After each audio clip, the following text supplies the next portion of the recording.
ఈ సాక్ష్యాన్ని బట్టి వందనాలు చెల్లించుకుంటున్నాం. ఈ వారం అంతట్లో కూడా ఆయా కార్యక్రమాలు మీరు సహాయపడేందుకే మీ స్తోత్రాలు చెల్లిస్తూ ఉన్నాం.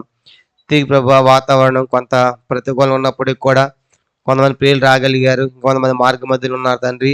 వస్తున్న వాళ్ళని సకాలం క్షేమంగా తీసుకొని రండి ప్రభా. నీ ఇంటిని కూర్చున్న ఆసక్తి నన్ను భక్షించాలని సెలవిచ్చిన రీతిగా నీ వాక్యం దొరికే దినాల్లో మేము సమకూర్చుకోవడానికి కూడా నీ ఇల్లు అంటే వాక్యం అంటే తృష్ణ కలిగి అనేకులు మీ ఇంటి రాగినట్లుగా సహాయపడుతుంది. వాతావరణం కూడా అనుకూలింప చేయవలసిందిగా ప్రార్థిస్తున్నాము. సహాయపడండి దయలు మా తండ్రి. పాటలు సహాయం చేయండి. కరెంటు, మైకు, లైటు, లైవ్, వాతావరణము, వాయిద్యములు అన్నిట్లో మీ సన్నిధి కోరుతున్నాము. మీరే సహాయపడండి, కనికరించమని కృపదయచేయమని ప్రార్థిస్తూ నీ అమూల్యమైన సులభ ప్రోక్షణ మాపై నిండారు కోరుకుంటూ చీకటి అంధకార శక్తులను బంధిస్తూ సమస్త మహిమాఘనత మీకు ఆరోపించుకుంటూ మా అందరూ కూడా కావలసిన వర్తమాన వాకులు ఈ రాత్రి దయచేసి మీరే మహిమ పొందమని యేసు ప్రభు నామమున ప్రార్థించి వేడుకొనుచున్నాము తండ్రి. ఆమేన్.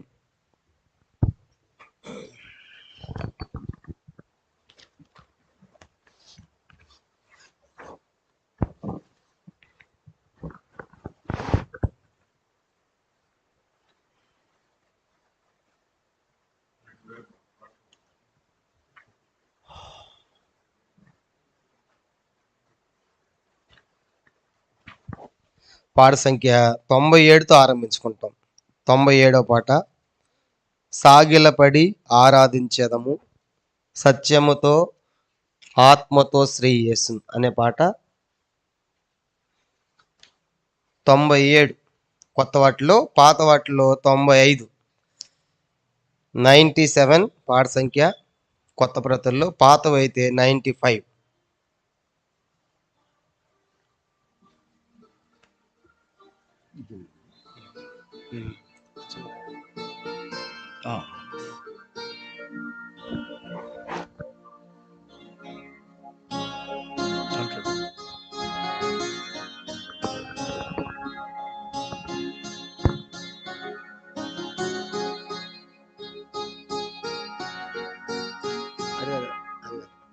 ఆ పాట కాదు.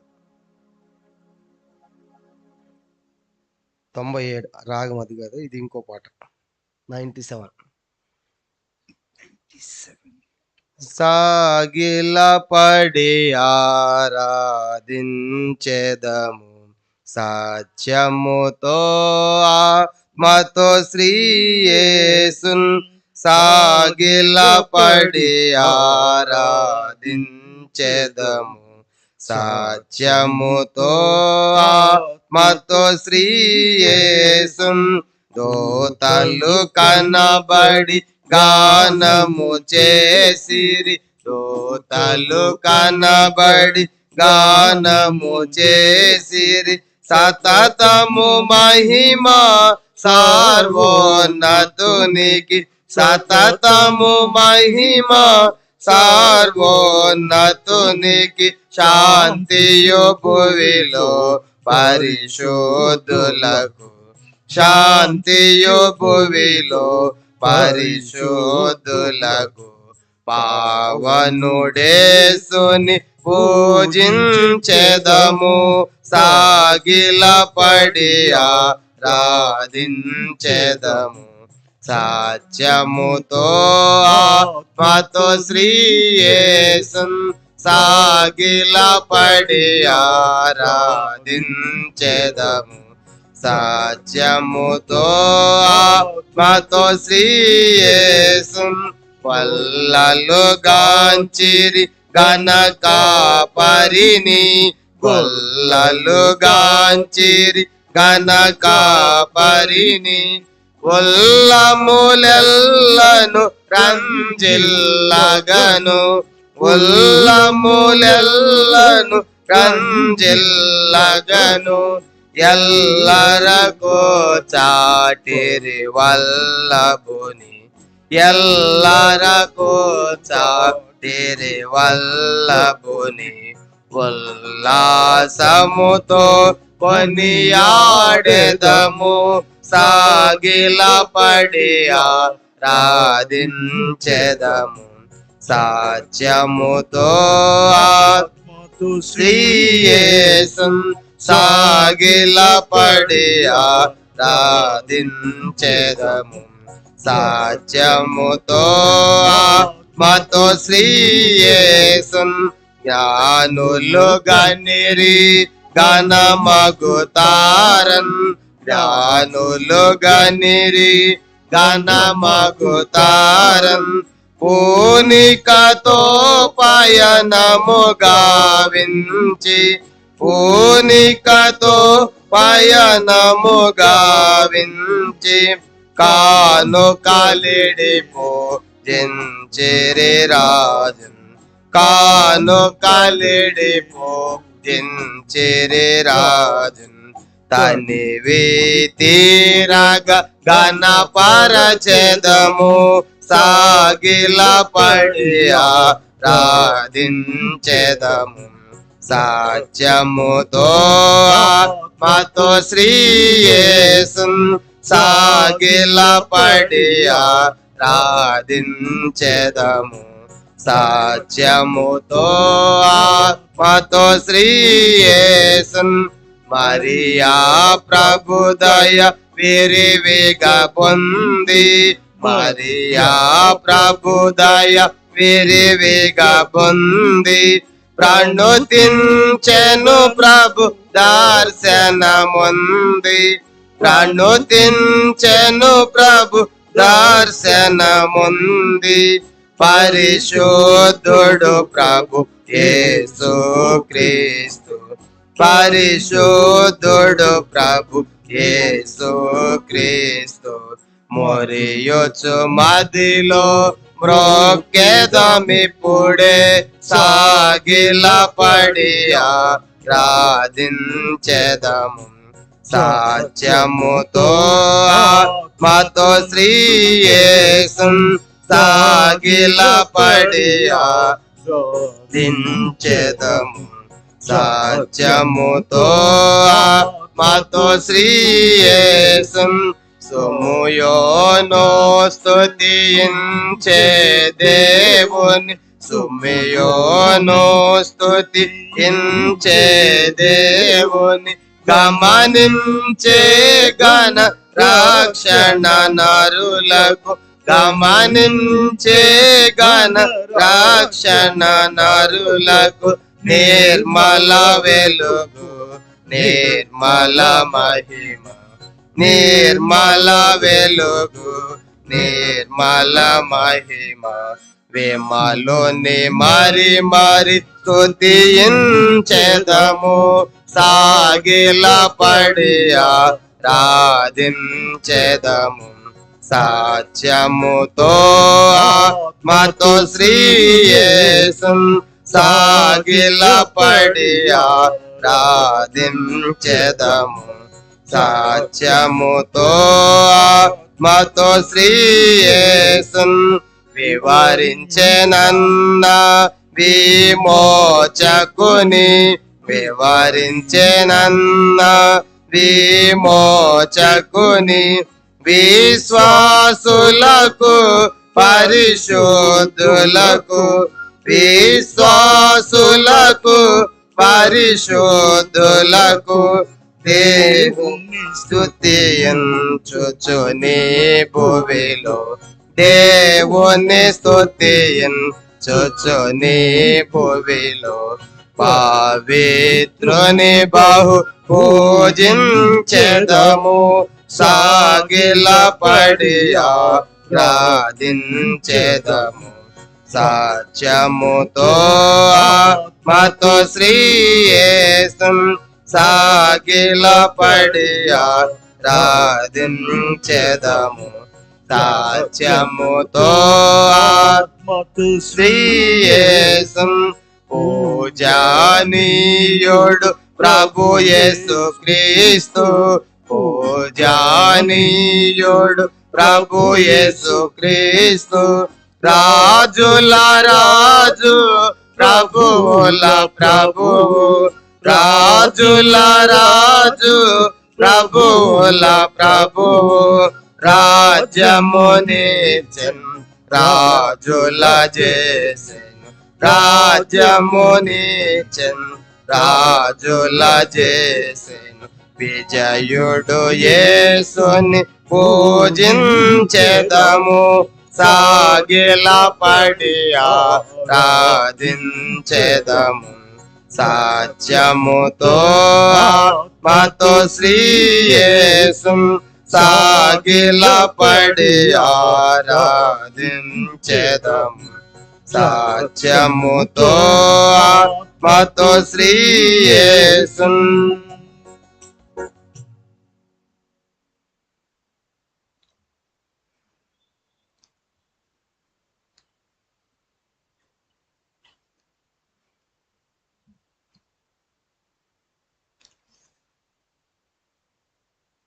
పాట సంఖ్య 690.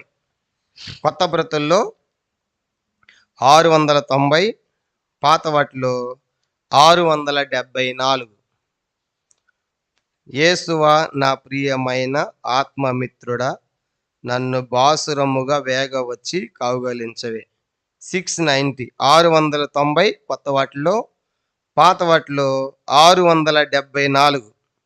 ఇంకా పాతవైతే 572. కొత్త వాటిలో 690, పాత వాటిలో 674, ఇంకా పాతవైతే 572. యేసువా నా ప్రియమైన ఆత్మమిత్రుడా, నన్ను బాసురముగా వేగ వచ్చి కౌగలించవే.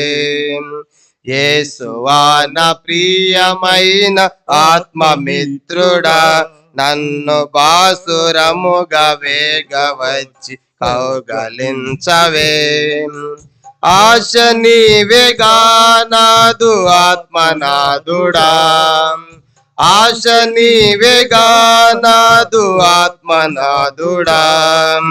యేసువా నా ప్రియమైన ఆత్మమిత్రుడా, నన్ను బాసురముగా వేగ వచ్చి కౌగలించవే. యేసువా నా ప్రియమైన ఆత్మమిత్రుడా, నన్ను బాసురముగా వేగ వచ్చి కౌగలించవే. ముండ్లయందు నుండు వల్లి పద్మము వలె నిచట మూర్ఖ జనులు నన్ను కొట్టి గాయపరచినన్. ముండ్లయందు నుండు వల్లి పద్మము వలె నిచట మూర్ఖ జనులు నన్ను కొట్టి గాయపరచినన్. ముద్దు ప్రియుడు యేసునాదు హర్షము, ముద్దు ప్రియుడు యేసునాదు హర్షము. యేసువా నా ప్రియమైన ఆత్మమిత్రుడా, నన్ను బాసురముగా వేగ వచ్చి కౌగలించవే. యేసువా నా ప్రియమైన ఆత్మమిత్రుడా, నన్ను బాసురముగా వేగ వచ్చి కౌగలించవే. ఇద్దరాలో యేసు నాకు జల్దరు వృక్ష, మిలలు సదములుండు ఉత్తముండు పురుషులలోన. ఇద్దరాలో యేసు నాకు జల్దరు వృక్ష, మిలలు సదములుండు ఉత్తముండు పురుషులలోన. ఎదలు క్రొత్త గాలి వాలి ప్రేమ వీచెను, ఎదలు క్రొత్త గాలి వాలి ప్రేమ వీచెను. యేసువా నా ప్రియమైన ఆత్మమిత్రుడా, నన్ను బాసురముగా వేగ వచ్చి కౌగలించవే. యేసువా నా ప్రియమైన ఆత్మమిత్రుడా, నన్ను బాసురముగా వేగ వచ్చి కౌగలించవే. ప్రేమయాను ధ్వజము నాకు పైగా నెత్తును, నన్ను ప్రేమతో రక్షింపన యొద్ద నిల్చెను. ప్రేమయాను ధ్వజము నాకు పైగా నెత్తును, నన్ను ప్రేమతో రక్షింపన యొద్ద నిల్చెను. విమల స్వరము వినగ నాశ తీరెను, విమల స్వరము వినగా నాశ తీరెను. యేసువా నా ప్రియమైన ఆత్మమిత్రుడా, నన్ను బాసురముగా వేగవచ్చి కౌగలించవే. యేసువా నా ప్రియమైన ఆత్మమిత్రుడా, నన్ను బాసురముగా వేగవచ్చి కౌగలించవే. లేడి పిల్లవాలె నాదు ప్రియుడు యేసుడు, ఇదిగో కొండలపై ఎగసి దాటి వచ్చు వేగమే. లేడి పిల్లవాలె నాదు ప్రియుడు యేసుడు, ఇదిగో కొండలపై ఎగసి దాటి వచ్చు వేగమే. కౌగలించుకోనును నన్ను వేగమే, కౌగలించుకోనును నన్ను వేగమే. యేసువా నా ప్రియమైన ఆత్మమిత్రుడా, నన్ను బాసురముగా వేగవచ్చి కౌగలించవే. యేసువా నా ప్రియమైన ఆత్మమిత్రుడా, నన్ను బాసురముగా వేగవచ్చి కౌగలించవే. వర్ష ఋతువు తీరిపోయెన్ వానరాధిక, వర్ష ఋతువు తీరిపోయెన్ వానరాధిక. ఎంతగా వింతాను పూసియున్నవి, ఎంత వింతగాను పుష్పమూసియున్నవి. సంతసమున రాజ్యమే దయల చేర్చును, సంతసమున రాజ్యమేల మేల చేర్చును. యేసువా నా ప్రియమైన ఆత్మమిత్రుడా, నన్ను బాసురముగా వేగవచ్చి కౌగలించవే. యేసువా నా ప్రియమైన ఆత్మమిత్రుడా, నన్ను బాసురముగా వేగవచ్చి కౌగలించవే. ఆశ నీవేగా నాదు ఆత్మనాదుడా, ఆశ నీవేగా నాదు ఆత్మనాదుడా. యేసువా నా ప్రియమైన ఆత్మమిత్రుడా, నన్ను బాసురముగా వేగవచ్చి కౌగలించవే. యేసువా నా ప్రియమైన ఆత్మమిత్రుడా, నన్ను బాసురముగా వేగవచ్చి కౌగలించవే. బైబిల్ పనులు వాడుకుంటాం. పఠింప శ్రేష్ఠ గ్రంథము బైబిల్ 3 భాషల్లో పాడతాం.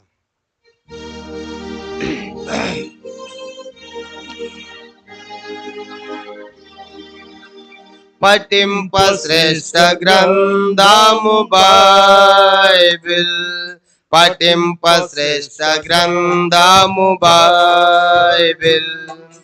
అనుదినం పఠించిన ప్రేమతోడ నడుపును, ఓ పఠింప శ్రేష్ఠ గ్రంథము బైబిల్. दुनिया में सबसे प्यारे पुस्तक बाइबल, दुनिया में सबसे प्यारे पुस्तक बाइबल. पढ़ो को उसको रोज पढ़ो, सामने करता कोई ना हो, वो दुनिया में सबसे प्यारे पुस्तक Bible. The best book to read is the Bible. The best book to read is the Bible.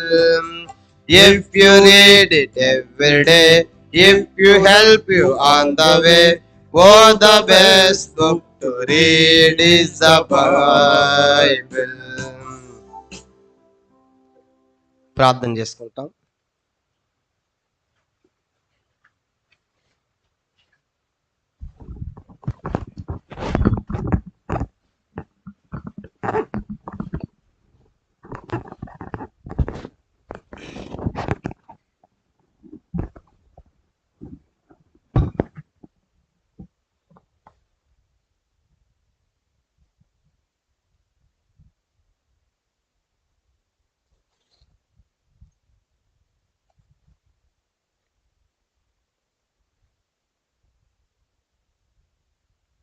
ప్రార్థన చేసుకుంటాం. పరలోకమందున్న మా తండ్రి, పరిశుద్ధ దేవ, మీకు స్తోత్రాలు చెల్లిస్తూ ఉన్నాం. నీ ప్రియమైన కుమారుడు, మా ప్రభును, మా రక్షకుడైన యేసు ప్రభువారి శ్రేష్టమైన, ఘనమైన, పరిశుద్ధమైన, అసమానమైన, అద్వితీయమైన అన్ని నామల కంటే హెచ్చైన మీ నామపేట స్తోత్రాలు చెల్లిస్తూ ఉన్నాం. ఇంతవరకు పాటల ద్వారా మీ నామాన్ని కనపరుచుకున్నందుకే స్తోత్రాలు. తిరిగి ప్రభా ఈ సమయంలో మేము రాజుల యొక్క చరిత్రలో మేము ధ్యానం చేస్తూ ఉన్నాం.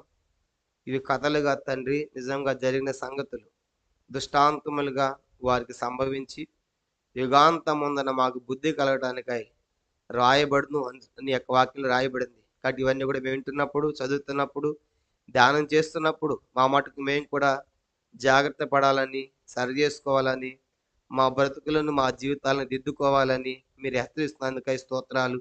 ఇదేదో మరి కథల్లాగా వినిపోవటం కాదు తండ్రి, కనుక ఇది నిజంగా జరిగిన సంఘటనలు తండ్రి, చరిత్ర జరిగిన సంభవాలు. కాబట్టి ఇవన్నీ ఎంతో శ్రద్ధ భయభక్తులతో మేము చూస్తున్నాము.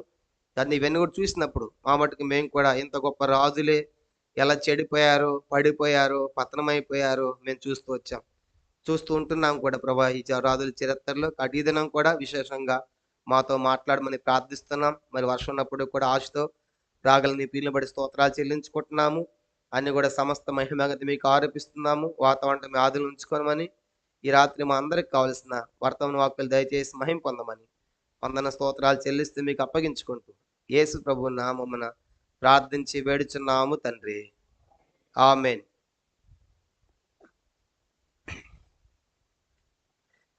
పిల్లలు, మనము రాజుల యొక్క చరిత్రలు మనం ధ్యానం చేస్తూ ఉన్నాము. కాబట్టి దాదాపుగా ఇప్పటికి మరి యోధా రాజుల్లో నుంచి 4 రాజులను మనం ధ్యానం చేస్తూ వచ్చాం. మరి టోటల్గా మనం చూసినప్పుడు మొదటి నుంచి మనం కనుక గమనించినట్లయితే ఐక్య ఇశ్రాయేల్ రాజ్యంలో ఉన్న రాజులు 3 అనే సంగతి మనం చూసాం. కనుక ఆ 3 మినహాయించి కనుక చూసినట్లయితే ఇప్పుడు దాదాపుగా మనము మరి 4 రాజులు మనం ధ్యానం చేసాం. మరి ఐక్య రాజ్యంలో మొదటి రాజు సౌలు అయితే, రెండవ రాజు సౌలు కూడా 40 సంవత్సరాలు పరిపాలించాడు. రెండవ రాజు దావీదు అని చూసాం మనం. దావీదు కూడా 40 సంవత్సరాలు పరిపాలించాడు. మూడవ రాజు సొలొమోను అని చూసాం. ఇతను కూడా 40 సంవత్సరాలు పరిపాలించాడు. అతని తర్వాత అతని కుమారుడు రెహబాము రాజైనట్లుగా మనం చూసాం. ఈ రెహబాము టైంలోనే ఈ 12 గోత్రాలు 2గా విడిపోయినట్లుగా మనం చూస్తున్నాం. ఇది యోధా రాజ్యము అన్నాం, ఇది ఇశ్రాయేలు రాజ్యం. దీంట్లో మొదటి రాజు ఎవరని చూసామని చెప్పి, మొదటి రాజు రెహబాము. రెండవ రాజు అతని కుమారుడు అబియాము లేకుంటే అబియా. మూడవ రాజు అతని కుమారుడు ఆసా. అతని కుమారుడు 4వ రాజు యెహోషాపాతు. అందరు చూసి చెబుతున్నట్టున్నారు, చూసి చెప్తున్నారా? తర్వాత అతని కుమారుడు ఈరోజు మనం చూడబోయే రాజు ఎవరంటే 5వ రాజు యెహోరాము.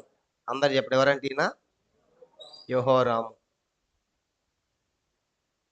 ఈరోజు మనము ఈ రాజునే ధ్యానం చేయబోతున్నాం. అటు ఎన్నో రాజు ఈయన? 5వ రాజు. యోధా రాజ్యంలో 5వ రాజుగా మనం చూసాం. దీంట్లో మొత్తము 20 మంది రాజులు పరిపాలించారు. దీంట్లో మొత్తం ఎంతమంది?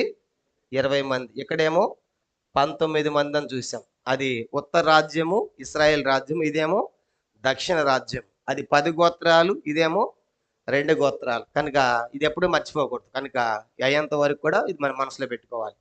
కాబట్టి ఇప్పుడు ఈ రాజులందరిలో కొంచెం మంచిగా పరిపాలించింది యెహోషాపాతు, బాగానే ఉంటాడు. ఆస కూడా బాగానే ఉంటాడు. అబియాం కూడా ఆరంభంలో అందరూ బాగానే ఉన్నారు. కానీ చివరికి అందరూ కూడా ఒక విధంగా పడిపోయారని మనం చూసాం. కాబట్టి ఈరోజు మరి ఆ యెహోషాపాతు చనిపోయిన తర్వాత అతని కుమారుడైన యెహోరాము రాజు అయ్యాడు. యెహోషాపాతు కూడా చాలా మంచి సంస్కరణలు చేశాడు. కానీ చివరికి అక్కడ ఆహాబుతో యుద్ధానికి వెళ్ళి ఆహాబు యుద్ధంలో చనిపోవటము, ఆ తర్వాత ఆహాబు కుమారుడు అహజ్యా రాజు అయితే ఇశ్రాయేల్ దేశానికి మళ్ళా ఆహాబుతో సంబంధాలు పెంచుకున్నట్లుగా అతని కుమారుడు అహజ్యాతో కూడా స్నేహాన్ని చేసుకుని బంగారం కోసం ఓడలకు వెళ్తున్నప్పుడు నేను కూడా నీతో వస్తానన్నప్పుడు ఆ ఓడలు ఏమైపోయినాయి, బద్దలైపోయాయి. చివరికి ఆ బంగారం కోసము, ఆ వెండి బంగారాల కోసము మరి దుష్టులతో సాంగత్యం చేసి నష్టపోయిన రాజుగా ఒక విధంగా మన యెహోషాపాతును మనం చూసాం. కాబట్టి అంతవరకు మనం ధ్యానం చేసాం. ఈరోజు మనం యెహోరాము యొక్క చరిత్రను మనం చూడబోతున్నాం. దీనికంటే ముందుగా బైబిల్లో ఒక వాక్యాన్ని మనం చదువుదాము. చూడండి, యెహోరాము చరిత్రలోకి వెళ్ళకపోవడము ఒక వాక్య భాగాన్ని చాలా ప్రాముఖ్యమైనది, అది మనం చదువుతాం. ఇది యెహోరాము జీవితానికి సంబంధించింది. మరి ముఖ్యంగా 1 కొరింథీ పత్రిక 10వ అధ్యాయం, 1 కొరింథీ పత్రిక 10వ అధ్యాయము చూడండి 5వ వచనము అందరం కలిసి మనం చదువుకుంటాం.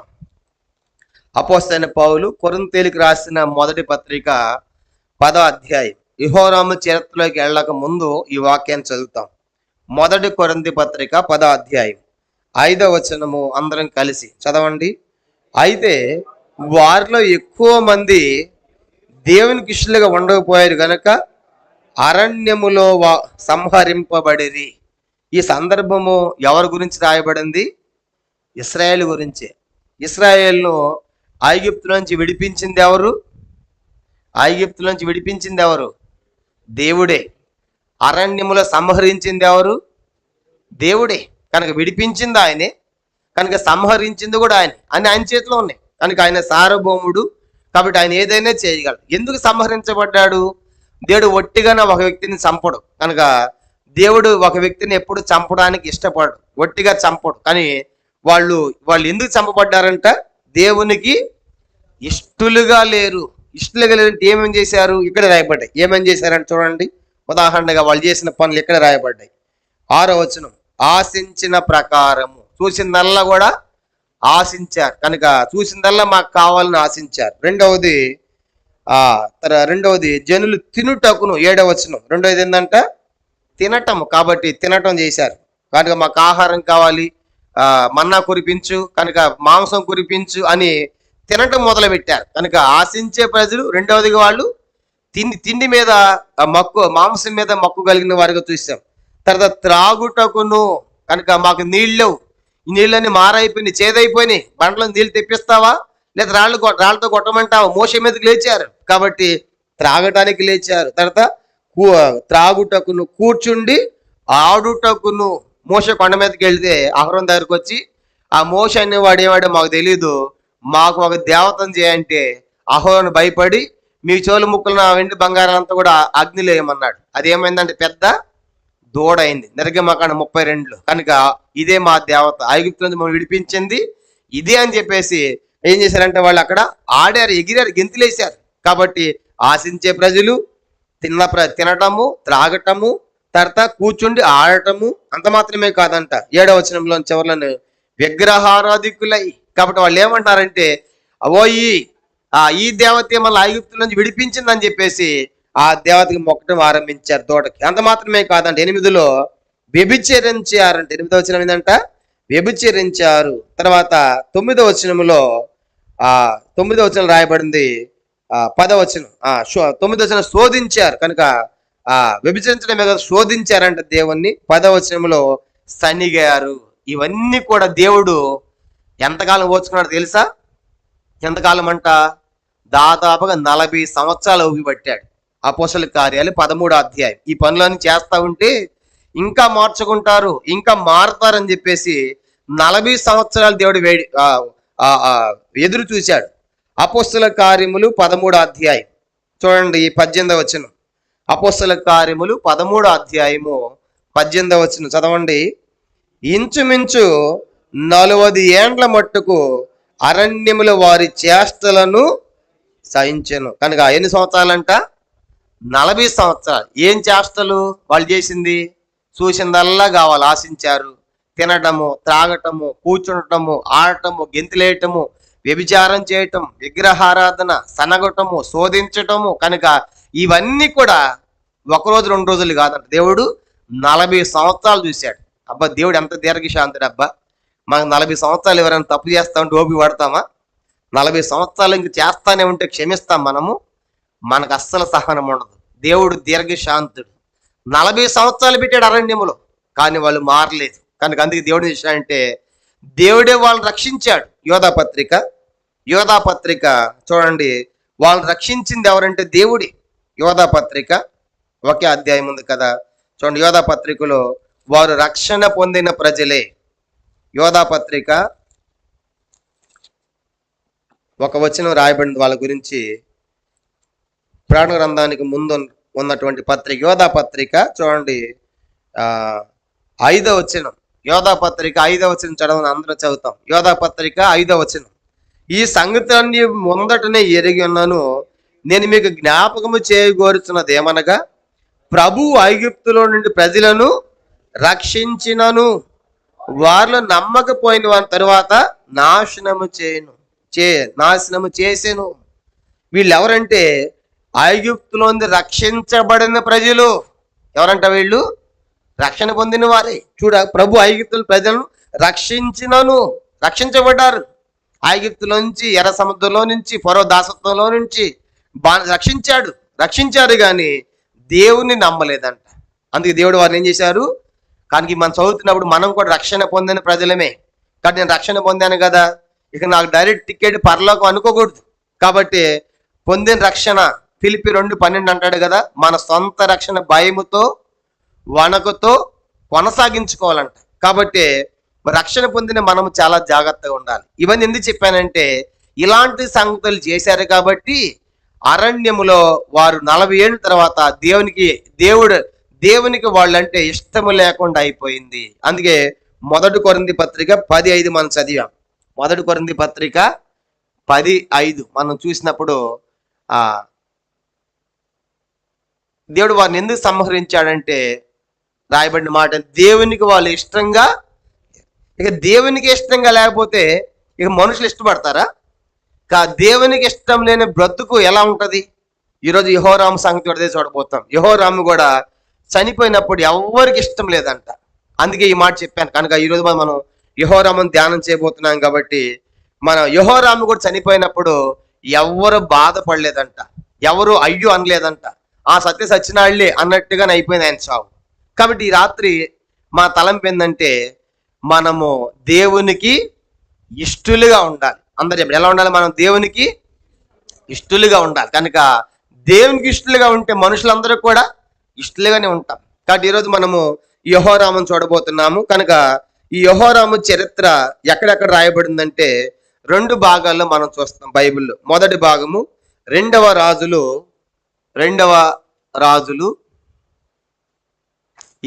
అధ్యాయం. 2వ రాజులు 8వ అధ్యాయము 16వ వచనం నుండి 24వ వచనం వరకు.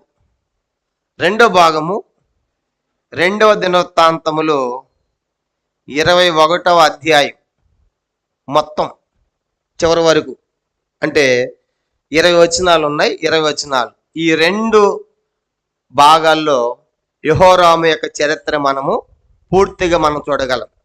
కాబట్టి ఎక్కడెక్కడ చెప్పండి. మొదటిది 2వ రాజులు 8వ అధ్యాయం 16వ వచనం నుండి 24వ వచనం వరకు. 2వ భాగము 2వ దినవృత్తాంతములు 21వ అధ్యాయం మొదటి నుంచి చివరి వరకు కూడా. ఇప్పుడు మరి యెహోరాము యొక్క తండ్రి ఎవరు చెప్పండి? యెహోరాము తండ్రి ఎవరు? కనుక చాలా ఈజీగా చెప్పేస్తారు. యెహోరాము తండ్రి ఎవరు?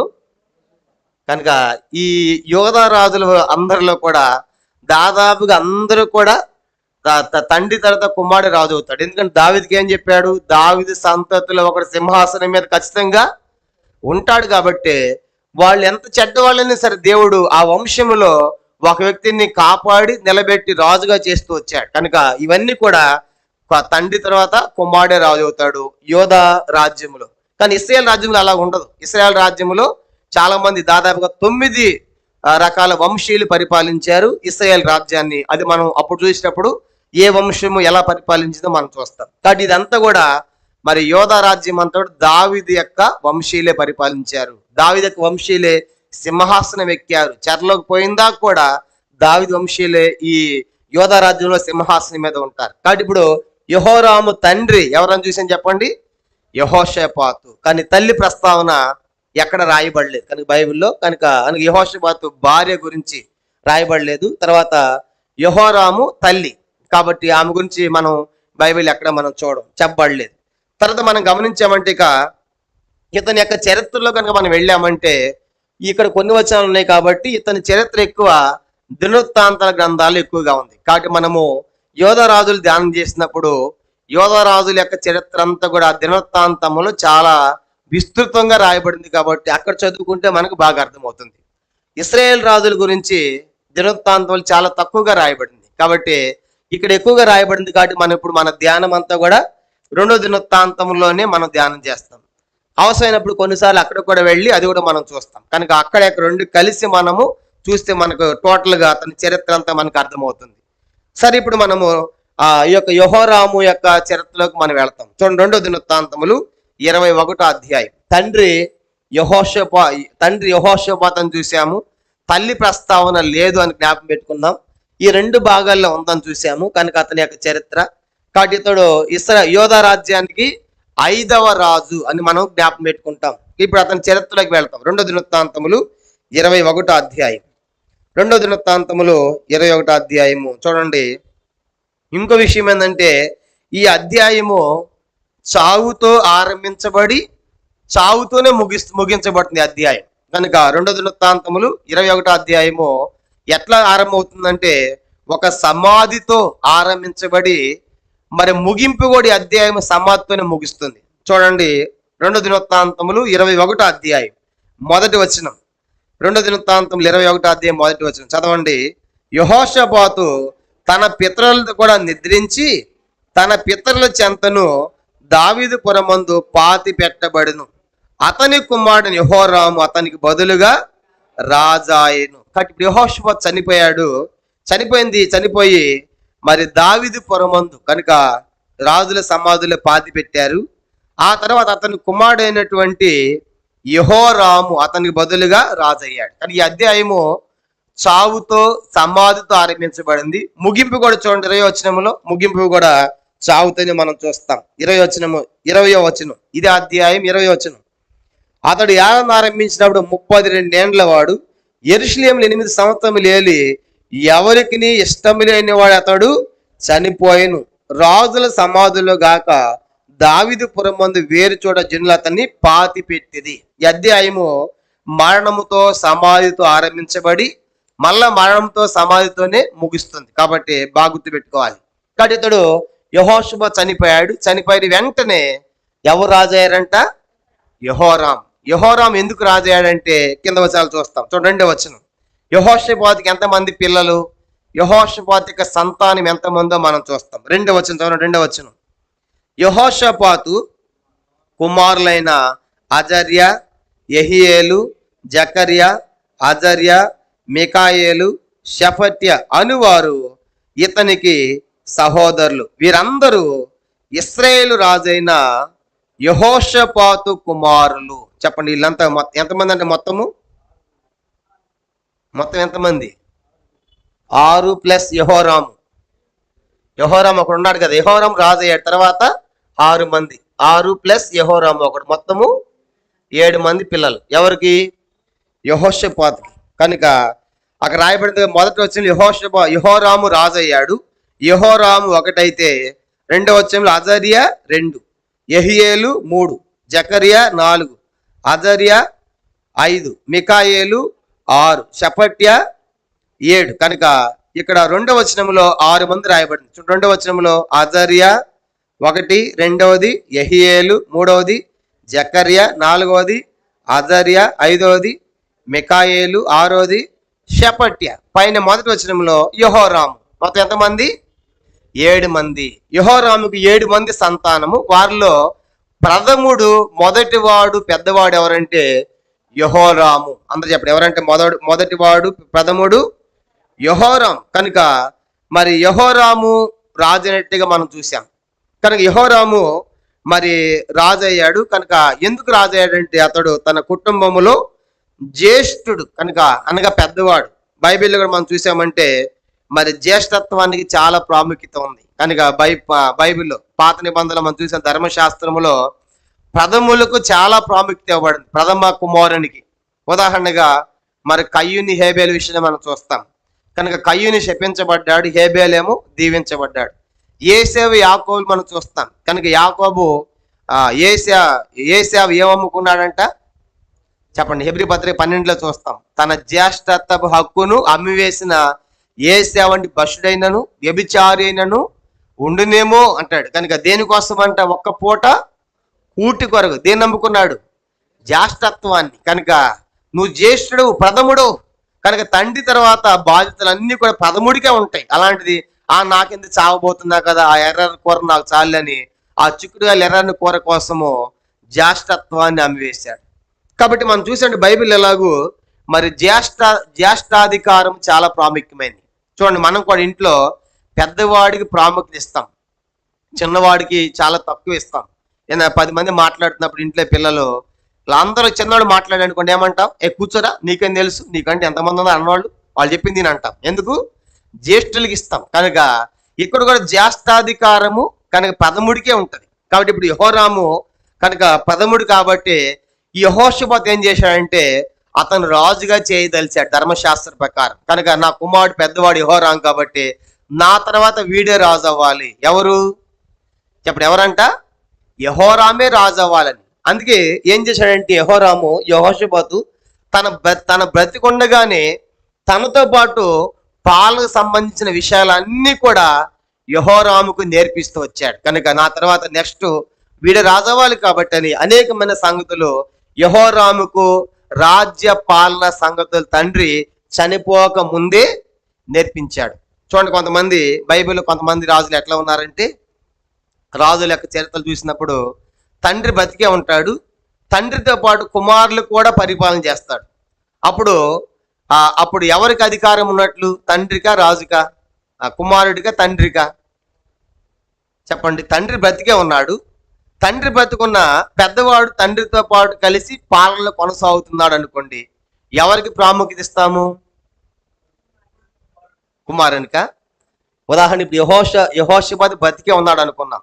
యెహోషాపాతుతో పాటు ఇతను కూడా పాలనలో కొనసాగుతున్నారు తండ్రితో పాటు. ఎవరికి ప్రాముఖ్యత ఇస్తారు? తండ్రికా, కుమారునికా? తండ్రికే ఇస్తారు. కనుక తండ్రి బతుకున్నంత కాలము రాజు ఎవరన్నట్లు? తండ్రి చనిపోయిన తర్వాత అధికారిగా ప్రకటించబడతాడు కుమారుడు.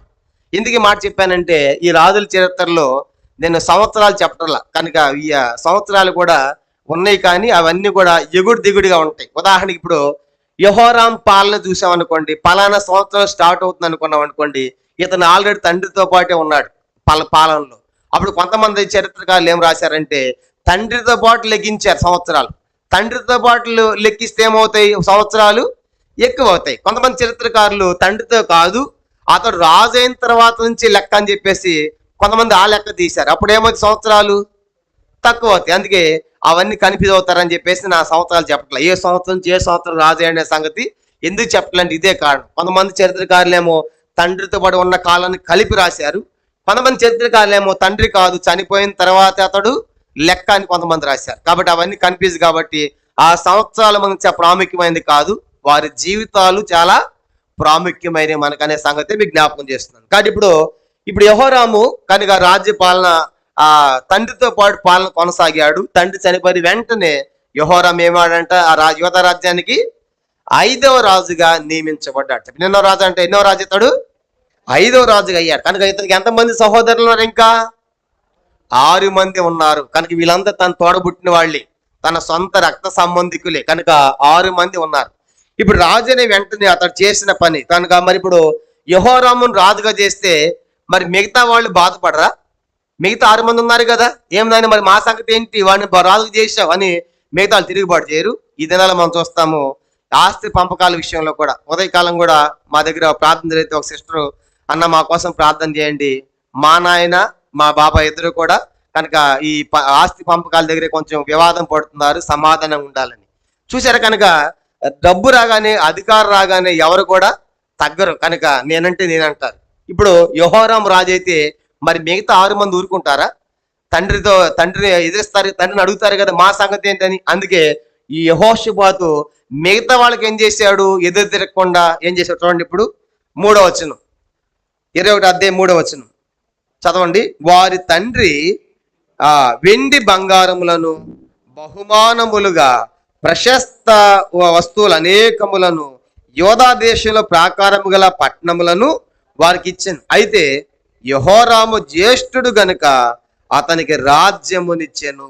కాబట్టి ఇప్పుడు తండ్రి ఏం చేశాడంటే వాళ్ళకు కూడా, మిగతా వాళ్ళకు కూడా 6 మంది పిలిచి, నాయన నీ వెండి తీసుకో, ఈ బంగారం తీసుకో, ఈ పట్టణం నీకే, ఈ పట్టణం అధికారిని కానీ అందరూ కూడా కొన్ని పంచాడు. వెండి బంగారాలు ప్రశస్తమైన అనేకమైన బహుమానాలు ఇచ్చాడు. కనుక ఇచ్చి వాళ్ళు బాధపడకుండా 6 మందికి కూడా ప్రశస్తమైన బహుమానాలు, వెండి బంగారం, కొన్ని పట్టణాలను వాళ్ళు కూడా అప్పగించి, ఈ మీరు తీసుకోండి ఆయన అన్న పెద్దవాడు కాబట్టి ఇప్పుడు అతను ఏం చేస్తాడు, రాజ్యాన్ని పరిపాలిస్తాడని వాళ్ళు కూడా చెప్పాడు. సేమ్ ఎలాగ చేస్తాడు రెహబాము కూడా, మీకు గుర్తుందో లేదు కానీ రెహబాము చేత చూసినప్పుడు రెహబాము కూడా చాలా మంది పిల్లలు ఉన్నారు. వాళ్ళు ఏం చేశాడంటే మంచి మెలకు గలవాడై ఉండి వాళ్ళు కూడా ఇలాగే పంచి తనకిష్టమైన అభియాన్ రాజుగా చేస్తాడు. ఒకసారి అక్కడికి వెళ్తాము. ఇది 2వ దినవృత్తాంతములు. రెహబాము కూడా ఇదే పని చేసినట్లుగా మనం చూస్తాం. చూడండి, 2 దినవృత్తాంతాలు 11వ అధ్యాయం. 2 దినవృత్తాంతములు 11వ అధ్యాయము 23వ వచనం. రెహబాము కూడా అభియాన్ ఎట్ట రాజుగా చేశాడంటే ఇట్లాగే చేశాడు, సేమ్ ఇలాగే యెహోషాపాతు చేసినట్లే. 2 దినవృత్తాంతములు 11వ అధ్యాయం 23 చూడండి. అతడు మంచి మెలకు గలవాడై తన కుమారులు శేషించిన వారిని యోధా బెన్యామీను సంబంధమైన ఆయా ప్రదేశంలోని ఆయా ప్రాకారముల యందు అధిపతులుగా నియమించి వారికి విస్తారమైన సొత్తు ఇచ్చి వారికి పెండ్లిళ్ళు చేసాను. కానీ కొన్ని అధికారాలు ఇచ్చి తర్వాత మరి విస్తారమైన సంపద సొత్తు ఇచ్చి పెళ్లిళ్ళు చేశాడు. ఎందుకు? అభియాను రాజుగా చేయదలసి, ఆ మాట చూడండి పైన ఉంటుంది అది, అని అభియాన్ రాజుగా చేయాలనుకున్నాడు. కాబట్టి ఇప్పుడు ఎట్ట చేయాలని చెప్పేసి వీళ్ళందరూ కూడా మంచి మెలకువతో వీళ్ళందరికీ ఇచ్చి అతను రాజుగా చేస్తాడు. చూడండి ఆ మాట పైన అభియాన్ 22 చదువుతా, 22 చూడండి. రెహబాము మైకాకు పుట్టిన కుమారుడైన అభియాను రాజును చేయదలచి అతని సహోదరుల మీద ప్రధానిగా అధిపతిగానే అతనే నియమించాను. కనుక ఇప్పుడు అభియాన్ రాజుగా చేద్దాం అనుకున్నాడు రెహబాము. మరి మిగతా వాళ్ళు తిరుగుబాటు చేస్తారు అని చెప్పేసి వాళ్ళకి ఆ సొత్తు డబ్బు కనుక విస్తారమైన సొత్తులు బహుమానాలు ఇచ్చి పెళ్లిళ్ళు చేసి మీకని చెప్పేసి వాళ్ళకి పంచడు కేటాయించి అభియాన్ రాజుగా చేశాడు. ఇప్పుడు సేమ్ ఇదే ప్రాసెస్ ఎవరు చేస్తున్నాడు చెప్పండి? ఎవరు చేస్తున్నాడు? యెహోషాపాతు కూడా. కనుక వాళ్ళ మిగతా 6 మందికి విస్తారమైన సొత్తులు బహుమానాలు వెండి బంగారాలన్నీ ఇచ్చి కొన్ని పట్టణాలు ఇచ్చి మీరు తీసుకోండి అని. నెక్స్ట్ యెహోరామును రాజుగా ప్రకటించాడు. యెహోరాము రాజుగా చేశాడు. యెహోషాపాతు చనిపోయాడు. నెక్స్ట్ ఇప్పుడు యెహోరాము రాజు అయ్యాడు. కనుక అలాగూ రాజ్యంలోనికి వచ్చాడు. ఇప్పుడు రాజ్యానికి వచ్చిన యెహోరాము చేసిన పనులేంటి ఇప్పుడు మనం చూస్తాం. అతని యొక్క పరిపాలన, అతని యొక్క చర్యలు ఎలాగున్నాయో దేవుని యొక్క వాక్యాలు మనం చూస్తాం. చూడండి, ఇప్పుడు 3వ వచనం అయిపోయింది. కానీ జ్యేష్ఠుడు కాబట్టి అతనికి రాజ్యం ఇచ్చాడు, కనుక రాజు అయ్యాడు. ఇప్పుడు 4వ వచనం, 2వ దినవృత్తాంతములు 21వ అధ్యాయము 4వ వచనం. 2వ దినవృత్తాంతం 21:4 చదవండి. యెహోరాము తన తండ్రి రాజ్యమును ఏలనారంభించినప్పుడు తన్ను స్థిరపరుచుకొని తన సహోదరులందరినీ ఇశ్రాయేలు అధిపతుల్లో కొందరిని హతము చేసెను. ఇది మొట్టమొదటి వీడు చేసిన పని. యెహోరాము రాజు అయిన తర్వాత నా రాజ్యము స్థిరంగా ఉండాలి. ఆల్రెడీ తండ్రితో పాటు రాజ్య పరిపాలన సాగాడు కదా, మెలకులని తెలిసినాయి కదా. కాబట్టి నా సింహాసనము స్థిరంగా ఉండాలంటే, కదలకుండా ఉండాలంటే కనుక దాన్ని స్థిరపరచుకోవాలి అని చెప్పేసి తన రాజ్య సింహాసనాన్ని స్థిరపరచుకోవడం కోసము అతడు చేసిన పని ఏంటంటే చెప్పండి, ఎవరిని చంపాడంట? 4వ వచనం, తన సహోదరులని తర్వాత ఇశ్రాయేలు అధిపతుల కొందరిని హతము చేశాను. అంటే ఎంతమంది చంపాడు చెప్పండి? 6 మంది చంపాడు. ఎంతమంది అంట? అయ్యో, నీ సొంత రక్త సంబంధులు కదా, నీ తమ్ముళ్ళు కదా, కనుక కుదరదు. కనుక ఎవడన్నా ఎదురు తిరుగుతాడేమో, నాకు పోటీ వస్తాడేమో, నా సింహాసనం నా రాజ్యం స్థిరంగా ఉండాలంటే అందరూ చావాల్సిందని 6 మంది సహోదరులను, కనుక 6 మంది సొంత తమ్ముళ్లను చంపేశాడండి యెహోరాము. కనుక చూడండి మరి ఎంత దుర్మార్గమైన చర్య ఇది. కాబట్టి అట్లా సహోదరులను చంపొచ్చా? నీ సొంత రక్త సంబంధులే, కనుక నీ తోబుట్టులే, నీ అధికారం కోసము, నీ సింహాసనం కోసము, నీ స్థానం కోసము సహోదరులను చంపుతావా? వీళ్ళని చంపడమే కాదంట, నెక్స్ట్ ఏం చేశాడంటే కొంతమంది అధిపతులు కనుక ఎవరైతే తనకి అగ్నెస్ట్ గా ఉంటారో అంటే తండ్రి టైంలో ఉన్నారో వాళ్ళని కూడా చంపేశాడు. మనకు డౌట్ వచ్చిన వాళ్ళందరూ కూడా ఎవరైతే నాకు ఎదురు తిరుగుతాడో ఎవడు నాకు సపోర్ట్ చేయడో వాళ్ళందరూ ఉండటానికి వీల్లేదని అధిపతులు కూడా కొంతమంది చంపాడు. కాబట్టి ఎంత భయంకరమైన దుశ్చర్య ఈ యెహోరాము చేశాడో మనం చూస్తాం. కానీ తన రాజ్యము తన సింహాసనం స్థిరపరచుకోవడం కోసము తన సొంత రక్త సంబంధుల్ని చంపాడు. జాగ్రత్త, ఈ హెచ్చరిక మనం కూడా తీసుకోవాలి. మనకు రక్త సంబంధం ఉన్నారు, తోబుట్టులు ఉన్నారు, అన్న చెల్లెలు ఉన్నారు, అక్క చెల్లెలు ఉన్నారు. కనుక వాళ్ళని కూడా ఏం చేస్తాంటే ఈ దినాల్లో ఈ ఆస్తి పంపకాల దగ్గరే స్థానాల కోసమే అధికారాల కోసమే చెల్లెని ఉండదు, అక్కని ఉండదు, అన్నని ఉండదు, తమ్ముడని ఉండదు. కనుక ఎవరి గుడ్డలు అయిపోయిన తర్వాత చూడండి ఆస్తి పాస్తుల కోసం ఎన్ని గొడవలు అంటే ఈరోజు మనం స్వయంగా ప్రత్యక్షంగా విశ్వాసుల్లో కూడా ఉన్నాయి. కనుక ఈ జబ్బు కనుక పోనీ వాడిని తీసుకొని అంటే కుదరదు. కనుక కనుక అయింది పోటీ పడతారు. నాకు ఇంతే ఇచ్చావా, నాకు అంత ఇవ్వాల్సిందే, నాకు ఇంత ఇవ్వాల్సిందే. కనుక లేకుంటే కేసుకి వెళ్తాం, కోర్టుకి వేయటం, చంపేయటం. యెహోరాము కూడా చేసిన పని ఏంటంటే 6 మందిని చంపాడు. కనుక 6 మంది చంపాడు. కొంతమంది అధిపతులను కూడా చంపాడు. ఎవరిని ఎదురు తిరిగాడు, ఇదేం పని అయ్యా ఇట్లా చేస్తా అడుగుతాడు అనుకుంటున్నారు, ఏం తెలియదు. కానీ అధిపతులు కూడా చంపేశాడు. అంత అయిపోలేదు. నెక్స్ట్ ఏం జరిగిందని చూడండి. 4వ వచనం, స్థిరపరచుకుని సహోదరుని చంపేశాడు 6 మందిని. ఇశ్రాయేలు అధిపతులు కొందరిని హతము చేశాడు. 5వ వచనం చూడండి. 5వ వచనం, యెహోరాము ఏలన ఆరంభించినప్పుడు 32 ఏండ్ల వాడు. అతడు యెరూషలేములో 8 సంవత్సరములు ఏలెను. కాబట్టి ఇప్పుడు అతడు యెహోరాముకి ఎన్ని సంవత్సరాల వయసులో రాజయ్యాడంట? 32 సంవత్సరాల వయసులో రాజయ్యాడు. ఎన్ని సంవత్సరాలు పరిపాలించాడు? 8 సంవత్సరాలు యెరూషలేమును పరిపాలించాడు. కాబట్టి మొట్టమొదట రాజయ్యాడు. రాజైన తర్వాత తన సొంత రక్త సంబంధం సహోదరుని చంపేశాడు, అధిపతులు చంపేశాడు. కనుక 32 సంవత్సరాల వయసులో రాజయ్యి 8 సంవత్సరాలు పరిపాలించాడు. అంటే టోటల్గా అతడు బతికింది ఎంతకాలము? ఎన్ని? 40, అంతే కదా. 32కి అయ్యాడు, 8 చనిపోయాడు. అంటే దాదాపుగా 40వ సంవత్సరానికి అతడు మరణించాడు. కనుక చిన్న వయసులోనే మరణించి మనం చూస్తాం. కానీ ఇప్పుడు మనం మరి ఎందుకు ఇలాంటి దుశ్చర్య చేసినప్పుడు కూడా మరి ఇంకా అతని గురించి మనం ముందుకెళ్ళామంటే 32 సంవత్సరాల వయసులో రాజయ్యి 8 సంవత్సరాలు పరిపాలించాడు. తర్వాత అతడు తన తండ్రి ఎవరిని పెళ్లి చేశాడని చెప్పాను, ఇంతకుముందు చెప్పాను యెహోషాపాతు చరిత్రలో. యెహోరాముకి ఎవరిని పెళ్లి చేశాడు చెప్పండి? ఎవరంట? అతల్య. ఎవరు కుమార్తె? అప్పుడు అక్కడ రాజు ఎవరున్నారు? యెహోషాపాతు టైంలో అక్కడ రాజు ఎవరు? ఆహాబు. కనుక చెప్పండి, ఆ యెహోషాపాతు టైంలో ఇశ్రాయేలు రాజు ఎవరు? ఇక్కడ ఆహాబు రాజుగా ఉన్నాడు. ఆహాబు రాజుగా ఉన్నప్పుడు ఆహాబు కుమార్తె అతల్య. ఆహాబు భార్య పేరు యెజెబెల్. చెప్పండి, ఎవరంట? యెజెబెల్.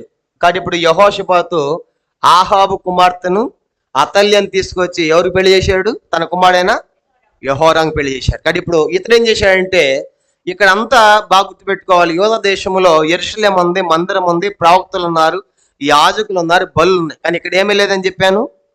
ఇక్కడ మందిరం లేదు ఇశ్రాయేలు దేశానికి. తర్వాత యాజకులు లేరు, బలులు లేవు, ఆరాధన లేదు. కానీ 2 దూడలు పెట్టాడని చెప్పాను. దాను బేతేలు. బాగా గుర్తుపెట్టాను. దాను బేతే. యెరోబాము అనే ఇక్కడ మొట్టమొదటి రాజు యెరోబాము అనేటువంటి వాడు ఈ 2 పెడతాడు. యెరోబాము దాను బేతేల్లో 2 దూడలు పెట్టి ఇదే దేవతని పూజించడం ఆరంభించాడు ఇశ్రాయేల్ దేశంలో.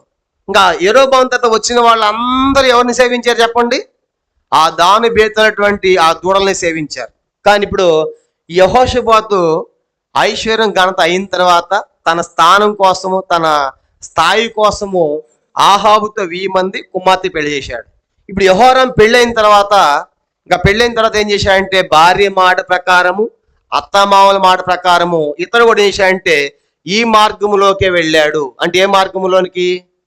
దాను బేతేలు. కనుక వాళ్ళు ఏం చేశారో ఇతడు కూడా అదే పని చేశాడు. చదవండి, ఇప్పుడు చదువుకుంటూ 5వ వచనం, 2 దినవృత్తాంతములు 21వ అధ్యాయం 5వ వచనం. యెహోరాము ఏలన ఆరంభించినప్పుడు 32 ఏండ్ల వాడు. అతడు యెరూషలేములో 8 సంవత్సరం ఏలెను. 6వ వచనం చూడండి. 6. అతడు ఆహాబు కుమార్తెను పెండ్లి చేసుకొని ఆహాబు సంతతి వారు నడిచిన ప్రకారముగా ఇశ్రాయేల్ రాజుల మార్గములందు నడిచెను. అతడు యెహోవా దృష్టికి ప్రతికూలంగా ప్రవర్తించెను. చూశారు ఇప్పుడు, ఆహాబు కుమార్తెని పెళ్లి చేసుకొని, అంటే అతల్యాన్ని పెళ్లి చేసుకొని ఏం చేశాడంట? ఆహాబు సంతతి వారు నడిచిన ప్రకారముగా ఇశ్రాయేలు రాజుల మార్గములందు నడిచాను. అంటే అర్థమేంటి చెప్పండి? యెహోవా దేవుణ్ణి కాదంట, ఆ దాని బేతున్నటువంటి ఆ దూడలు పెట్టాడే, వాటికి మొక్కడం, వాటిని సేవించడం, వాటిని పూజించడం, ఇతడే వాళ్ళలో కలిసిపోయాడు. ఎవరిలో? అతల్య ద్వారా ఆహాబు యొక్క సంతతులు కలిసి, ఆ సంతతి వారు ఏం చేస్తున్నారు, ఇతడు కూడా అదే పని మొదలు పెట్టాడు. కనుక యెహోవా దేవుడు లేడు, మందిరం లేదు, ప్రవక్త లేకుండా ఇతడు కూడా వాళ్ళతో కలిసిపోయాడు. మరి ఇప్పుడు దేవునికి ఇష్టం ఉంటుంది ఇలా చేస్తే? దేవుడికి ఎట్లా ఉన్నాడు చూడండి. దేవుని దృష్టికి అతడు యెహోవా దృష్టికి ప్రతికూలముగా ప్రవర్తించెను. దేవుడు ఎంత బాధపడి ఉంటాడు? నిన్ను మొట్టమొదటి వాడిని రాజుగా పెట్టాను, కనుక ఎట్లా ఉండాలి నువ్వు? నన్ను విడిచిపెట్టి అటువైపు వెళ్తావా, దాని పెట్టినటువంటి దూడ దగ్గరికి వెళ్తావా అని దేవుడు ఎంతో మనసులో నొచ్చుకున్నాడు. కానీ దేవుడు వెంటనే చంపేయాలి యెహోరాముని, కానీ చంపలేదు. ఎందుకంటే చూడండి 6వ వచనం. ఎందుకు చంపలేదంటే 6వ వచనం, 7వ వచనం, 7 చూడండి. ఆయనను ఆ యెహోవా దృష్టికి ప్రతికూలంగా ప్రవర్తించాడు. 6, ఆయనను యెహోవా తాను దావీదుతో చేసిన నిబంధన నిమిత్తము అతనికిని అతని కుమారులకు నిత్యము దీపం ఇచ్చేదనని చేసిన వాగ్దానం నిమిత్తము దావీదు సంతతి నశింపజేయటకు మనస్సు లేక ఉండెను. ఇప్పుడు చెప్పండి, దేవుడు ఎందుకు చేయొద్దనుకున్నాడంట? కాబట్టి నేను ఎవరికి మాట ఇచ్చాను? ఇక్కడ దావీదుకు మాట ఇచ్చా. కనుక సౌలుని తొలగించిన తర్వాత సౌలుకు దూరమేట నా కృప నీకు దూరం చేయను. ఒకవేళ తప్పు చేస్తే పాపం చేసి శిక్షిస్తాను, కానీ ఈ సింహాసనం మీద దావీదు ఒక నీ సంతతిలో ఒకడు ఉంటాడు. కాబట్టి దావీదు నిమిత్తం ఆ పట్టణమును కాపాడి రక్షిస్తానన్నాడు కదా. కాబట్టి ఇప్పుడు దావీదుకి ఇచ్చిన మాటను బట్టి యెహోరాము ఎలాంటి దుర్మార్గమైన చర్యలు చేస్తున్న దేవుడు సహించాడు, చంపలేదు, నశింపజేయలేదు. ఇప్పుడు దేవుడు నశింపజేస్తే దేవుడు మాట తప్పిన వాడు అయిపోతాడు. కాబట్టి అందుకే నేను దావీదుకి మాట ఇచ్చాను, కాబట్టి దావీదుకి ఇచ్చిన మాటను బట్టి యెహోరాము ప్రతికూలంగా ఉన్న విగ్రహాల వైపు వెళ్ళినా, ఆహాబు సంతతులకు వెళ్ళినా, ఇశ్రాయేలు రాజులుగా చెడుగా ప్రవర్తించినా సరే దేవుడు నశింపజేయడానికి మనస్సు లేకుండా ఆపుకున్నాడు. అంటే తన కోపాన్ని అణుచుకున్నాడు. బిడ్డ దొరికిపోయావు, నేను దావీదుకి మాట ఇచ్చాను, లేకపోతే నీ సంగతి చూసేవాడిని అనేటట్టుగా దేవుడు ఎంత నొచ్చుకున్నాడు, బాధపడాడు. కానీ చంపలేదు కానీ యెహోరాముని. కాబట్టి దేవుని యొక్క వాగ్దాన నిమిత్తము అతన్ని ఇంకా ఉండనిచ్చాడు యెహోరామును. కాబట్టి ఇప్పుడు యెహోరాము అసలు మీ తండ్రి ఎంత భక్తిగా ప్రవర్తించాడు, యెహోషాపాతు ఎంత మంచిగా పరిపాలించాడు, ఆయన ఎంత సమీపంగా దేవునికి ఉన్నాడు. తండ్రితో పాటు ఎరిగావు కదా, తండ్రితో పాటు తిరిగావు కదా, తండ్రి యొక్క మనసు తెలుసు కదా, తండ్రి యెహోవా ఎంతగా సేవించాడో తెలుసు కదా. ఎట్లా వెళ్ళిపోతావు నువ్వు ఇశ్రాయేలు మార్గంలోనికి, ఆహాబు సంతతి యొక్క మార్గంలోనికి? ఏమన్నా ఆలోచన ఈ యొక్క యెహోరాముకి? కాబట్టి ఏం చేశాడంటే అతడు ఆహాబు సంతతుల ద్వారా ఇశ్రాయేలు యొక్క చర్యలు అనుసరిస్తున్నాడు. యెహోవా దేవుని విడిచిపెట్టాడు. దేవునికి ప్రతికూలంగా ఉంది, కానీ నశింపు చేయడానికి దావీదు ఇచ్చిన మాటను బట్టి దేవుడు నశింపు చేయలేదు యెహోరామును. తర్వాత ఏం జరిగిందో చూడండి. అయితే తర్వాత యెహోరాముకి ఇక స్టార్ట్ అయింది, కనుక శిక్ష స్టార్ట్ అయిపోయింది. కనుక దేవుని ఎప్పుడైతే విడిచిపెట్టాడో దేవుని యొక్క ఉగ్రత, దేవుని యొక్క శిక్షగా యెహోరాము మీదకి రాబోతా ఉంది. చూడండి 8వ వచనం, 2 దినవృత్తాంతాలు 21:8 చదవండి. అతని దినములలో ఎదోమీయులు తిరగబడి యోదా వారి అధికారమును త్రోసివేసి తమకు ఒక రాజును చేసుకొనగా యెహోరాము తన చేతికి అందినటువంటి అధికారులను వెంట పెట్టుకొని తన రథములన్నిటితో బయలుదేరి రాత్రి వేళ లేచి తను చుట్టుకొని ఎదోమీయుల రథాధిపతులను హతము చేసెను. కాబట్టి ఇప్పుడు 8-9 వచనాల్లో ఎదోమీయులు అనేటువంటి వారు ఈ యోధా దేశం అనేటువంటి రాజులకి పన్ను కడతా ఉన్నారు. ఏం కడుతున్నారు చెప్పండి? పన్ను కడుతున్నారు. కనుక ఇప్పుడు వాళ్ళు ఏం చేశారంటే, యెహోషాపాతు టైంలో చెప్పాం కదా, పన్నులు ట్యాక్సులు బాగా వచ్చినాయి కాబట్టి ఆ డెవలప్మెంట్ చేశాడని చెప్పాను యెహోషాపాతు టైంలో. ఇప్పుడు పన్నులు కట్టే వాళ్ళు కాస్త ఇప్పుడు ఏం చేస్తారంటే, వాళ్ళు మేము పన్నులు కట్టం, మాకు స్వతంత్ర రాజ్యం కావాలన్నట్టుగా ఈ ఎదోమీయులు తిరుగుబాటు చేస్తున్నారంట. ఎవరంటే వాళ్ళు ఎదోమీయులు. ఎదోమీయులు అంటే ఎవరని చెప్పాను ఇంతకుముందు చెప్పా. ఎదోమీయులు అంటే ఎవరు? ఆదికాండం 36వ అధ్యాయం. ఒకసారి ఆడికి వెళ్తాం, చేపెట్టుకోండి. ఇక్కడే ఎవరి సంతానం అంటే అది ఆదికాండం 36వ అధ్యాయం చూడండి 8వ వచనం. ఆదికాండము 36వ అధ్యాయము 8వ వచనం, జెనసిస్ చాప్టర్ 36 వర్స్ 8 చదవండి. 36:8. అప్పుడు ఏశావు శేయీరు మన్యములో నివసించెను. ఏశావు అనగా ఏదోము. చెప్పండి ఎవరంటే ఇప్పుడు ఏశావు అంటే ఎవరు? కాబట్టి ఇప్పుడు ఏదోము అంటే ఎవరి సంతానము? ఏశావు యొక్క సంతానం. అందరు చెప్పండి ఎవరంట? వీళ్ళు ఏశావు యొక్క సంతానము, ఏదోమీలు. మరి ఇప్పుడు వీళ్ళంతా ఎవరు సంతానం అని చెప్పాను? వీళ్ళంతా 12 గోత్రాలు ఎవరు సంతానం? యాకోబు పేరు ఏమని మార్చారు? ఇశ్రాయేల్. కాబట్టి ఇప్పుడు ఈ 12 గోత్రాలు ఎవరు సంతానం అన్నట్లు? యాకోబు సంతానం. యాకోబు ఇశ్రాయేల్గా మారాడు కదా. ఆ ఇశ్రాయేలు 12 గోత్రాలు ఇశ్రాయేల్ ప్రజలు. కనుక ఏశావు పుట్టిన వారేమో ఎదోమీలు. కనుక దేవుడు చెప్పాడు కదా, వీళ్ళకి ఏమవుతారని చెప్పాడు. ఆది కానీ పుట్టక ముందే అని చెప్పాడు, పెద్దవాడు చిన్నవానికి.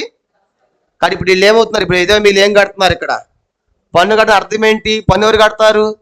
దాసులే కదా, కనుక లోబడ్డ వాళ్ళే కదా. కానీ ఇప్పుడు పన్ను కడుతున్నారు. కాబట్టి చూసారా దేవుని యొక్క సంకల్పం ఎంత గొప్పదంటే, వీళ్ళు పుట్టక ముందే ఏశావు యాకోబు పుట్టక ముందే చెప్పాడు, పెద్దవాడు చిన్నవానికి దాసుడిగా ఉండాలి. తండ్రి ఒక ఆస్వాదం కూడా లేదు, ఒక ఆశ కూడా లేదు. కాబట్టి నువ్వు దాసుడు అవ్వాల్సిందంటే ఏశావు సంతానం భ్రష్ట సంతానం లాగా ఏమైపోయారంటే, వాళ్ళు పన్ను కట్టే వాళ్ళుగా బానిసలుగా అయిపోయారు. ఒక విధంగా పన్ను కడుతున్నారంటే వాళ్ళని జయించినట్లు ఒక విధంగా అధికారంకి వీళ్ళ అధికారం కింద ఉన్నారు ఎదోమీలు. ఇప్పుడు యెహోషాపాతు టైం దగ్గర బాగానే ఉంది. కానీ ఇప్పుడు యెహోరాము టైంలో ఏం చేస్తారు తెలిసే వాళ్ళు ఏమన్నారంటే చదవండి. యెహోషాపాతు టైంలో ఏం చేశారు వాళ్ళు? 8వ వచనం, 2 దినవృత్తాంతాలు 21:8. అతని దినముల్లో అంటే యెహోరాము దినముల్లో ఎదోమీలు తిరుగుబడి యోదావారి అధికారమును త్రోసివేసి తమకు ఒక రాజును చేసుకొనగా. ఇప్పుడు ఎదోమీలు అంటున్నారు యెహోరాము దగ్గరికి వచ్చి, నువ్వు మాకు రాజుకుంటూ కుదరదు, మీ అధికారం మా దగ్గర చెల్లదు ఎదోములు, కాబట్టి మేము ఒక రాజుని పెట్టుకుంటాం అని చెప్పేసి పన్నులు కడతాం మానేశారు. పన్నులు కడతాం మానేస్తే గవర్నమెంట్కి ఎట్లా ఉంటుంది చెప్పండి? ట్యాక్సులన్నీ ఆగిపోయినాయి అనుకోండి, వచ్చే ట్యాక్సులన్నీ కూడా జిఎస్టీలు అన్నీ తగ్గిపోతే ఏమంటే గవర్నమెంట్ లాభాల్లో ఉంటుందా లాస్లో ఉంటుందా?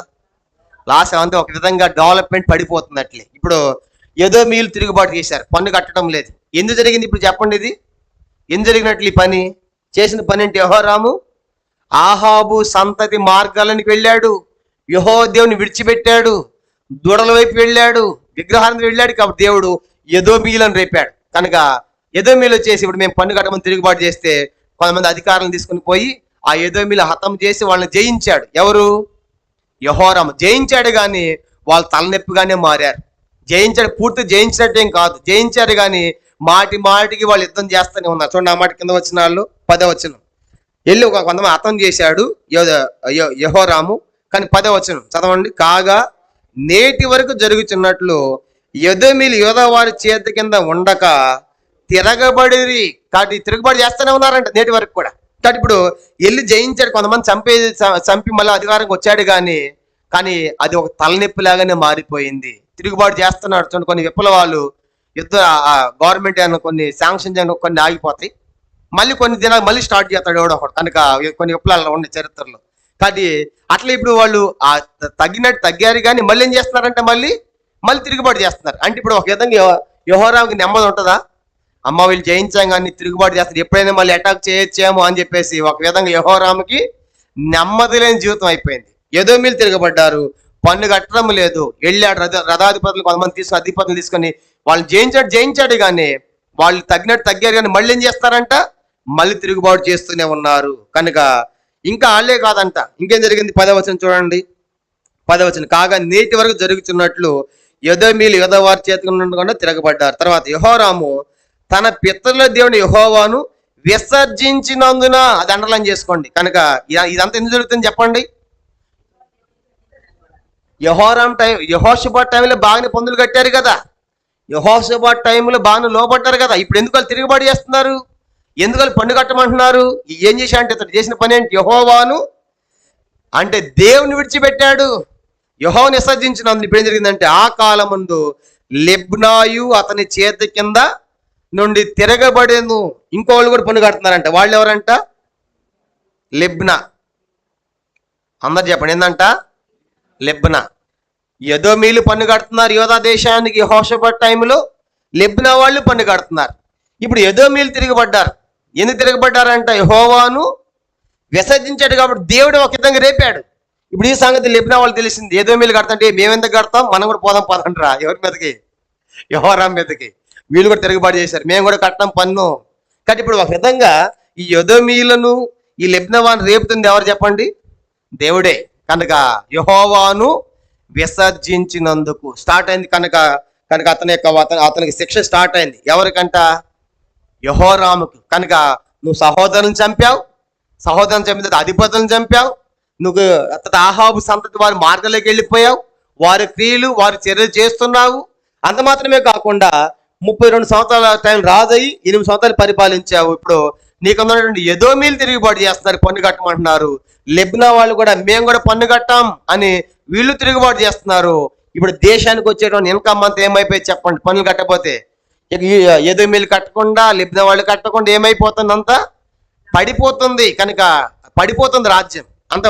ఎందుకంటే ఇంకా అతడు చేసిన దుర్మార్గం పని ఏంటంటే 11 వచనం చూడండి, 21 2 దినవృత్తాంతాలు 21:11. మరియు అతడు యోధా పర్వతములందు బలిపీఠములను కట్టించి యెరూషలేము కాపురస్తులు దేవుని విసర్జించినట్లు చేసెను, యోధా వారిని విగ్రహ పూజకు లోపరిచెను. కానీ ఇతడు చేసిన ఇంకా దుర్మార్గమైన చర్య ఏంటంటే ఈ యోధా పర్వతములో, యోధా దేశంలో పర్వతాల మీద అంట బలిపీఠాలు కట్టాడు, గుడులు కట్టాడు. అక్కడ ఏం జరుగుతుందంట? విగ్రహారాధన, వ్యభిచారం. మనకు అర్థమయ్యే భాషలో చెప్పాలంటే దేవదాసిరుత్ అంటారు. పూర్వకాలంలో అలాంటి కొన్ని గుళ్ళు ఉండేవి. ఆ గుళ్ళు దగ్గర దేవదాసిరుత్ అనేది ఉంటుంది. కనుక అంటే అక్కడికి వెళ్తారు, అక్కడ కొంతమంది పిల్లల్ని పెట్టేవాళ్ళు, ఆ ఆడపిల్లలను వీళ్ళు వెళ్ళి వాళ్ళతో వ్యభిచారం చేసేవాళ్ళు. కనుక ఆ గుడి దగ్గరికి వెళ్ళి అలాగే ఇప్పుడు వాళ్ళ విగ్రహ పూజకు లోపరిచాడు. ఈ యోధా దేశంలో పర్వతాల మీద గుళ్ళు కట్టాడు. గుళ్ళు కట్టిన ప్రజలు విగ్రహారాధన వైపు మళ్ళీ వ్యభిచంపజేశాడు. తిమోతికి చెప్పేవాడు, విగ్రహారాధన అనేది వ్యభిచారంతో సమానం, విగ్రహారాధన ఈక్వల్ టు వ్యభిచారం అని చెప్పేవాడు. కానీ ఇప్పుడు బైబిల్ అలా ఉంది. కాబట్టి ఇప్పుడు అతడు ఎంత భయంకరమైన చర్యకు పాల్పడ్డాడు. ఎవరు? యెహోరాం. నువ్వు ఉన్నటువంటి యెహోవాను విడిచిపెట్టావు, యెహోవాను విసర్జించావు. ఈ పర్వతాల మీద ఏం కట్టాడంట? యోధా దేశంలో ఉన్నటువంటి పర్వతం ఏం కట్టాడు? ఇక్కడ ఏముంది ఆల్రెడీ? యెరూషలేము ఉంది కదా, మందిరం ఉంది కదా, యాజకులు ఉన్నారు కదా, మందసం ఉంది కదా. ఇవన్నీ ఉండగానే ఇదే దేశంలో మళ్ళీ ఏం కట్టాడంట? గుళ్ళు కట్టాడు పర్వతాల మీద. సొలొమోను అట్ట కట్టాడు. సొలొమోను టైంలో కూడా యెరూషలేముకి ఎదురు ఏం కట్టాడు చదువుకున్నాం మనం. ఆయన గుళ్ళు కట్టాడు. కనుక ఎంతమంది భార్యలు? 700 మంది భార్యలు, 300 మంది చెవులు పిండారు. నాకు కట్టమంటే ఈ భార్యకి ఒక గుడి, ఆ భార్యకి ఒక గుడి. కనుక అందరు గుళ్ళు కట్టాడు. అందుకే లాస్ట్కి తన భార్యలు ఈ సొలొమోను హృదయాన్ని తిప్పివేశారని రాయబడి మనం చదువుకున్నాం. కానీ ఇప్పుడు అట్లాగే ఇతడు కూడా ఏంటంటే యెహోరాము కూడా భార్య, ఒక విధంగా ఇతను కూడా యెహోరాము భార్య చెప్పి ఉండాలి. ఎందుకంటే ఈమె ఎవరు కుమార్తె? అతల్య కుమార్తె. ఎక్కడ పెరిగింది ఆమె?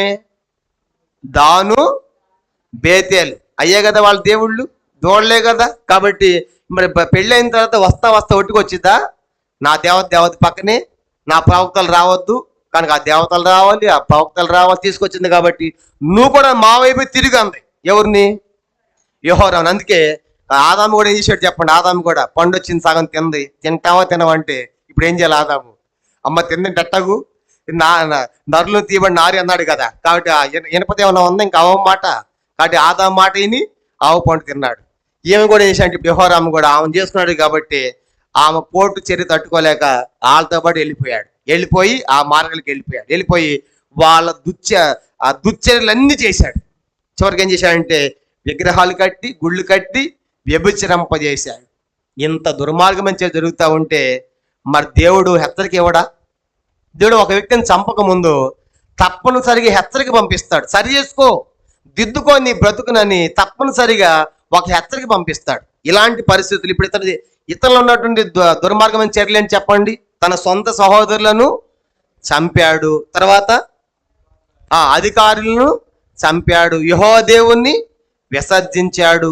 అందుకే ఎదోమీయులు తిరగబడుతున్నారు, లెబ్నా వారు తిరగబడుతున్నారు, పన్ను కట్టడం లేదు. తర్వాత యోధా దేశంలో విగ్రహాలు పర్వతాల మీద బలిపీఠాలు గుళ్ళు కట్టించాడు. ప్రజల్ని విగ్రహాల వైపు తిప్పి వ్యభిచారానికి లోపరిచినట్లుగా తిప్పాడు ప్రజలందరినీ. ఇలాంటి పరిస్థితుల్లో ఇశ్రాయేల్ దేశంలో ప్రవక్త ఉన్నాడు అక్కడ. ఎవరంటే ఏలియా. ఎవరంటే ఆయన? ఇప్పుడు ఇవన్నీ చూస్తా ఉన్నాడు. ఎవరు? ఏలియా.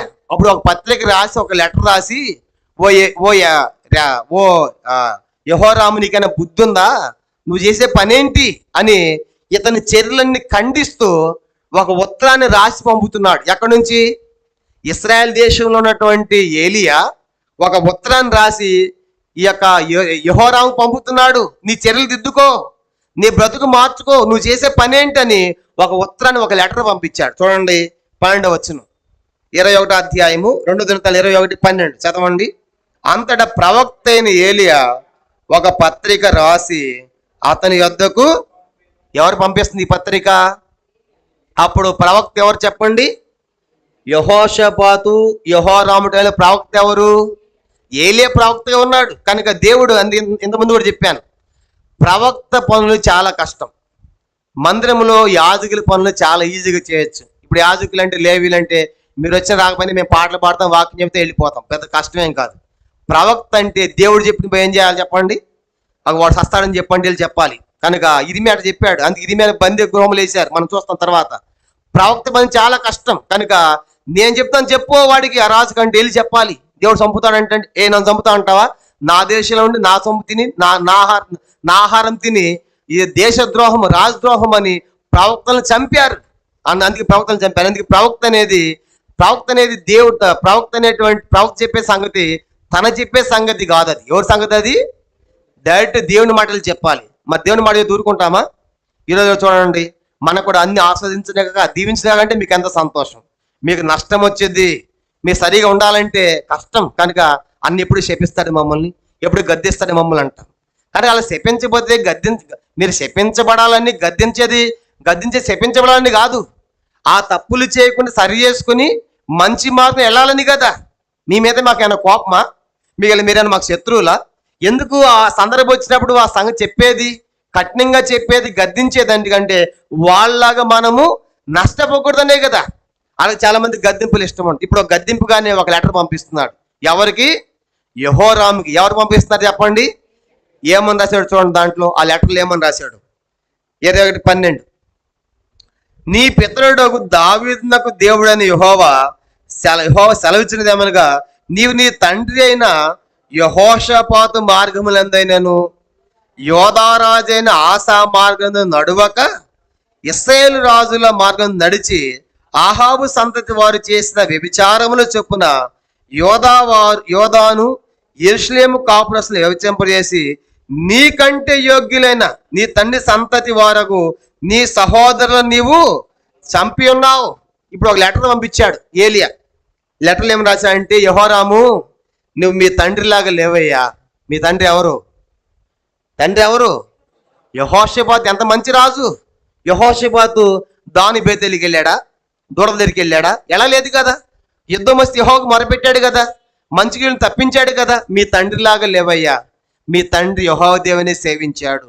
అంత మాత్రమే కాదు, ఆశ అంటే ఆశ ఏమవుతాడు ఈయనకి చెప్పండి? ఆశ ఏమవుతాడు? మీ తాతలా కూడా లేవు. నీకంటే మీ తాతే బెస్ట్. ఆరంభంలో అన్న బాగున్నాడు, చివరి చెడిపోయాడు. కానీ మీ తాతలాగా లేవు, మీ తండ్రిలాగా లేవు. వాళ్ళ పనులు చేయట్లా. ఎవరి పనులు చేస్తున్నావు? మీ మామ పనులు చేస్తున్నావు. అంటే చెప్పండి ఎవరంటే ఆయన? ఆహాబు. ఆ ఆహాబు ఇశ్రాయేల్ దేశంలో వారి చర్యల ప్రకారము మీ తండ్రిలాగా, యెహోషాపాతు లాగా, మీ తాత ఆసాలాగా లేకుండా ఇశ్రాయేల్ రాజుని మీ మామ ఆహాబు చేసినట్లుగా వాళ్ళ సంతతిలోకి చేసుకుని పెళ్లి చేసుకుని వాళ్ళ మార్గాల్లోకి వెళ్ళి ఏం చేస్తున్నావంట? వాళ్ళ చొప్పున వ్యభిచరింపజేస్తున్నావు. ఇంకా భయంకర మాట ఏంటంటే, నీకంటే యోగ్యులు నీ సహోదరులను, అంటే ఈయనకంటే వాళ్ళే మంచోళ్ళు అంట. ఎవరు? మిగతా 6 మంది. వాళ్ళు చాలా బెస్ట్, నువ్వే దుర్మార్గుడి. కనుక వాళ్ళ మంచివాళ్ళని చంపావు. నీకంటే వాళ్ళు ఎంత యోగ్యులు, ఎంత మంచివారిని చంపావు. మంచివారైనటువంటి అంతమ్మల్ని చంపావు. మీ తాతలాగా జీవించడం లేదు, మీ తండ్రిలాగా లేవు. కానీ ఇప్పుడు ఎట్లయిపోయావు అంటే, ఆహాబు సంతతి బారులకు వెళ్ళి ఇశ్రాయేల్ రాజుల చర్యల్లాగా. ఒకటే గుర్తుపెట్టుకోండి, ఇశ్రాయేల్ దేశంలో వాళ్ళందరూ కూడా ఎవరిని సేవించారని చెప్తాం? దూడలను. అందరూ చెప్పండి ఎవరంట? ఒకటే కొండ గుర్తు అంతే. అక్కడ మందిరం లేదు, యాజకులు లేరు, ప్రవక్త లేరు. యెరోబాము పెట్టాడు మొదటి రాజు. వచ్చిన రాజులు అందరూ కూడా అదే సేవించారు. దేన్ని? దాను బేతున్నటువంటి దూడల్ని. కాబట్టి ఇప్పుడు ఇతను కూడా పోయి అదే ఆ బుద్ధిహీనమైన పని చేశాడు. అందుకే ఇప్పుడు హెచ్చరిక పంపిస్తాడు, ఇలాంటి పని చేశావు, మీ తాతలాగా లేవు, మీ తండ్రిలాగా లేవు, మీ తండ్రి యెహోషాపాతులాగా లేవు, మీ తాత ఆసాలాగా లేవు, తర్వాత నీకంటే మంచి యోగ్యులు నీ సహోదరం చంపాయి కాబట్టి ఇక చూసుకొని నీ మీదకి వస్తాం ఉగ్రతాన్ని ప్రకటించాడు. ఏమొస్తున్నాను చూడండి, 14 వచనం. కాబట్టి గొప్ప తెగులు చేత యెహోవా నీ జనులను, నీ పిల్లలను, నీ భార్యలను, నీ వస్తువాహం అన్నిటినీ మొత్తును. చూసారా, లెటర్ పెట్టేశాడు. కనుక లెటర్ రాశాడు, మీ తాతలాగా మీ నాయనలాగా లేవు, ఆహాబు మార్గంలోకి వెళ్ళావు, నీకంటే మంచిగా నీ సహోదరం చంపావు కాబట్టి నీ భార్యలు, నీ జనులు, నీ పిల్లలు, నీ వస్తువాహనాలు అన్నిటిని దేవుడు మొత్తున్నాడు చూడని చెప్పి లెటర్లో రాశాడు. ఇంకంత మాత్రమే, ఇంకా ఉంది, అంతటా అయిపోవాలా. ఇంకేం జరుగుతుందంట, 15 వచ్చిన చదవండి. 15, నీ ఉదరమున వ్యాధి కలిగి మిక్కిలి రోగిపై ఉండు, దినక్రమేణా ఆ వ్యాధి చేత నీ పేగులు పడిపోవును. చూసారా, ఇవన్నీ వరం శాపాలు కాదు. నీ భార్యలు పోతారు, నీ పిల్లలు పోతారు, నీ జనులు పోతారు, నీ వస్తువాహనాలన్నీ పోతాయి, నీకు జబ్బు వస్తుంది, తెగులు వస్తుంది. కనుక దినదినం ఆ జబ్బు తెగులు చేత నీ పేగులు పడిపోతాయి అని ఒక విధంగా శాపాన్ని ప్రకటిస్తున్నాడు. ఎవరు? ఏలియా. ఇప్పుడు బుద్ధి తెచ్చుకోవాలి, వెంటనే మారాలి కదా, మనసు మార్చుకోవాలి కదా. ఇంకంతటి ఆగిపోలా, ఇంకా అతను వచ్చిన నష్టం మీద చూడండి. నెక్స్ట్ 16 వచనం. మరియు చదవండి. మరియు యెహోరాం మీదకి ఫిలిష్తీయులను, కూషీల చెర ఉన్న అరబ్బీలను రేపగా వారు యోధా దేశము వచ్చి దానిలో చొరబడి రాజనగరం దొరికిన సమస్త పదార్థములను, అతని కుమారులను, భార్యలను పట్టుకొని పోయిరి. అతని కుమారులు కనిష్ఠుడైన యెహోయాహాజు తప్ప అతనికి ఒక్క కుమారుడైనను విడువబడలేదు. కానీ ఇప్పుడు నెక్స్ట్ ఇంకెవరు లేస్తున్నారంటే ఈ మీదకి, ఇందాక చెప్పే కదా, ఏదోమీయులు, లిబ్నా వాళ్ళు. ఇప్పుడు ఎవరంటే మళ్ళీ ఫిలిష్తీయులు అంటే. ఎవరంట? ఫిలిష్తీయులు, ఇంకా కూషీయులు, ఇంకెవరంట? అరబ్బీలు.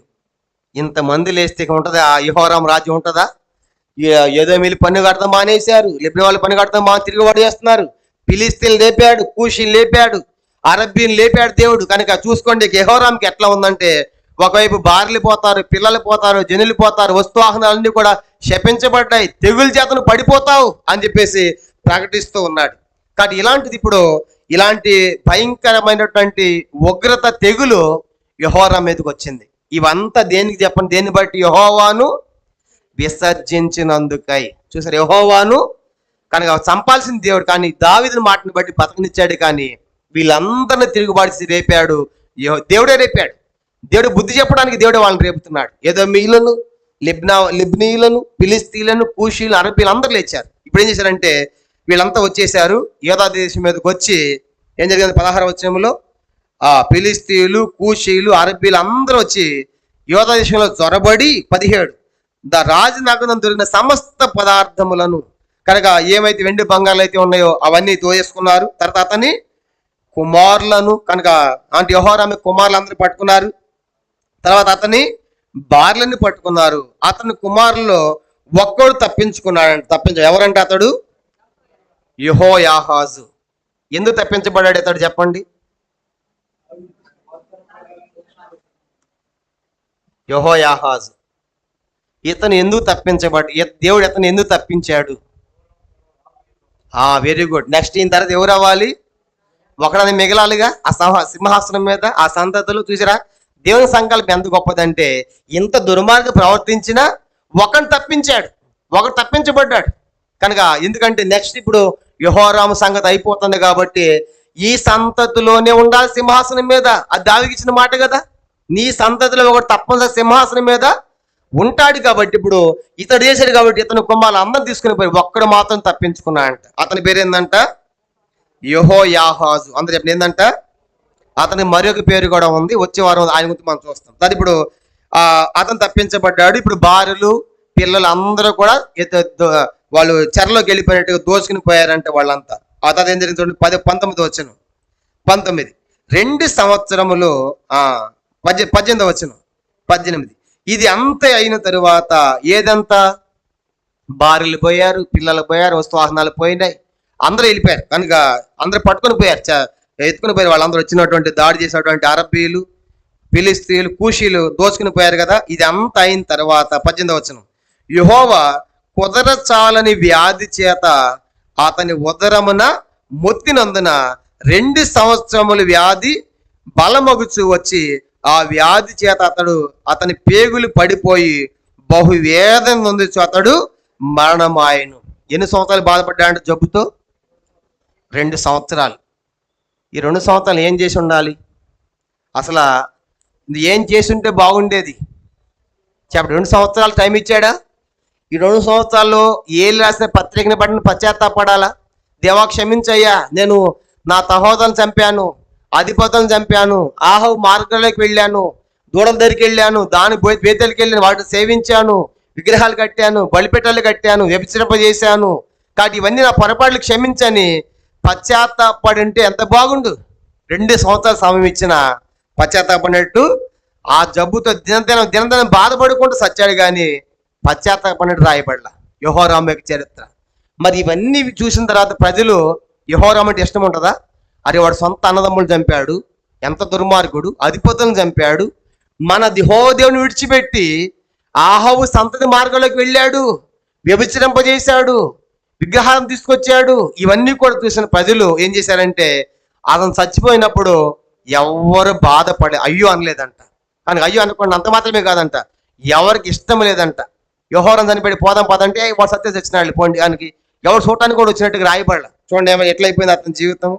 19వ వచనం, 19, 2 సంవత్సరాలు వ్యాధి బలమగుచు వచ్చి ఆ వ్యాధి చేత అతని పేగులు పడిపోయి బహు వేదన నుంచి అతడు మరణమాయను. అతని జనులు అతని పితరులకు చేసిన ఉత్తరకీలు అతనికి, ఉత్తరకీలు అంటే ఏంది? సమాధి కార్యాలు, అంత్యక్రియలు, చనిపోయినప్పుడు చేస్తారు కదా. తన పితరులు చేసినట్లంటే ఆసాకు చేసినట్లు, అబ్యాకు చేసినట్లు, యెహోషువ చేసినట్లు ఇతనికి చెయ్యలేదు. ఇతను ఎవరు అసలు? రాజు కదా. మరి రాజు చనిపోయినప్పుడు ఎంత ఘనంగా చేయాలి సాగు? రాజు చనిపోయినప్పుడు చూడండి, ఒక అధికారి చనిపోయినప్పుడు దేశంలో అధికార లాంఛనాలతో అంటారు, పెద్ద బెటాలియన్ ఉంటుంది కనుక ఎంత బెటాలియన్ తీసుకొని పోయి ఆ సమాధి చేస్తారు. కానీ ఎంత ఘనంగా చేస్తుంది గవర్నమెంట్ ఒక అధికారి చనిపోతే. అలాంటి ఇప్పుడు ఒక రాజు దేశానికి, ఒక రాజు చనిపోతే ఎలా ఉండాలి ఆయన చావు? ఎంతమంది రావాలి, ఎంతమంది చూడాలి? ఉత్తరకీలు చేయలేదంట. ఏమైతే చేయాలి చనిపోయినప్పుడు ఆ కార్యాలు చెయ్యలేదు. ఎందుకు చేయలేదు? చదవండి ఆ మాట తర్వాత. ఎందుకు చేయలేదంటే అతడు ఏడారంభించినప్పుడు 32 ఏండ్ల వాడు యెరూషలేములో 8 సంవత్సరములు ఏలి ఎవరికి ఇష్టము లేని వాడి అతడు చనిపోయేను. చెప్పండి, ఎవరికి ఏమీ లేదంట. అందుకే మొట్టమొదటి మీకు ఒక మాట చెప్పా, 1 కొరింథీ 10:5, వారిలో ఎక్కువ మంది దేవునికి ఇష్టలుగా లేరు కాబట్టి అరణ్యములో సంహరింపబడేది. దేవునికి ఇష్టంగా లేరు. ఇక్కడ యెహోరాము కూడా దేవునికి ఇష్టంగా లేడు, దేవుని విసర్జించాడు. ప్రజలకు కూడా ఏమీ లేదంట, ఎవరికి ఇష్టం లేదంట. ఆ యెహోరాము చనిపెట్టి సత్యాడు పోయాడు అన్నట్టుగా ఎవరు బాధపడలేదు. ఇలాంటి చావు ఎవరికి రాకూడదు. మనం సస్తే కనీసం 4 మోసే వాళ్ళని సంపాదించుకోవాలి కదా. అయ్యో పాప మా బస్తీ వాడే, మా గల్లీ వాడే, మా అన్నే కనుక అని ఉండాలి కదా.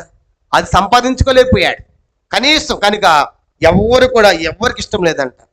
చాలాని బతికి ఎందుకండి? ఎవరికి ఇష్టం లేని చావు చేస్తే ఎట్లా ఉంటుంది? అందరూ అసహించుకున్నట్టు కదా, అందరూ వెలివేసినట్టు కదా, కాబట్టి ఆ చావుకి ఎవరు రానట్టు కదా. అంత మాత్రమే కాదండి, ఇతను పాతి పెట్టింది కూడా ఆ రాజుల సమాధిలో పెట్టలేదు. ఇలాంటి దుర్మార్గుడు అక్కడ వద్దని చెప్పేసి వేరే చోట పెట్టారంట. నా మాట కూడా 20 వచ్చిన చివరిలో, రాజుల సమాధుల్లో గాక దావీదు పురమందు వేరు చూడ జనులు అతన్ని పాతి పెట్టేది. అసలు అయితే ఎక్కడ పాతి పెట్టాలి ఇతను చెప్పండి? రాజు కదా, రాజుల సమాధులకు పోవాలి. కానీ ఇప్పుడు ఏం చేశారంటే ఇతడు రాజుల సమాధులే పోతానికి నాట్ ఎలిజిబుల్, అర్హుడు కాదు. ఎందుకు? అతడు చేసిన పనులు, సహోదరుని చంపాడు, అధిపతులను చంపాడు, విగ్రహారం తెచ్చాడు, వ్యభిచారం తెచ్చాడు.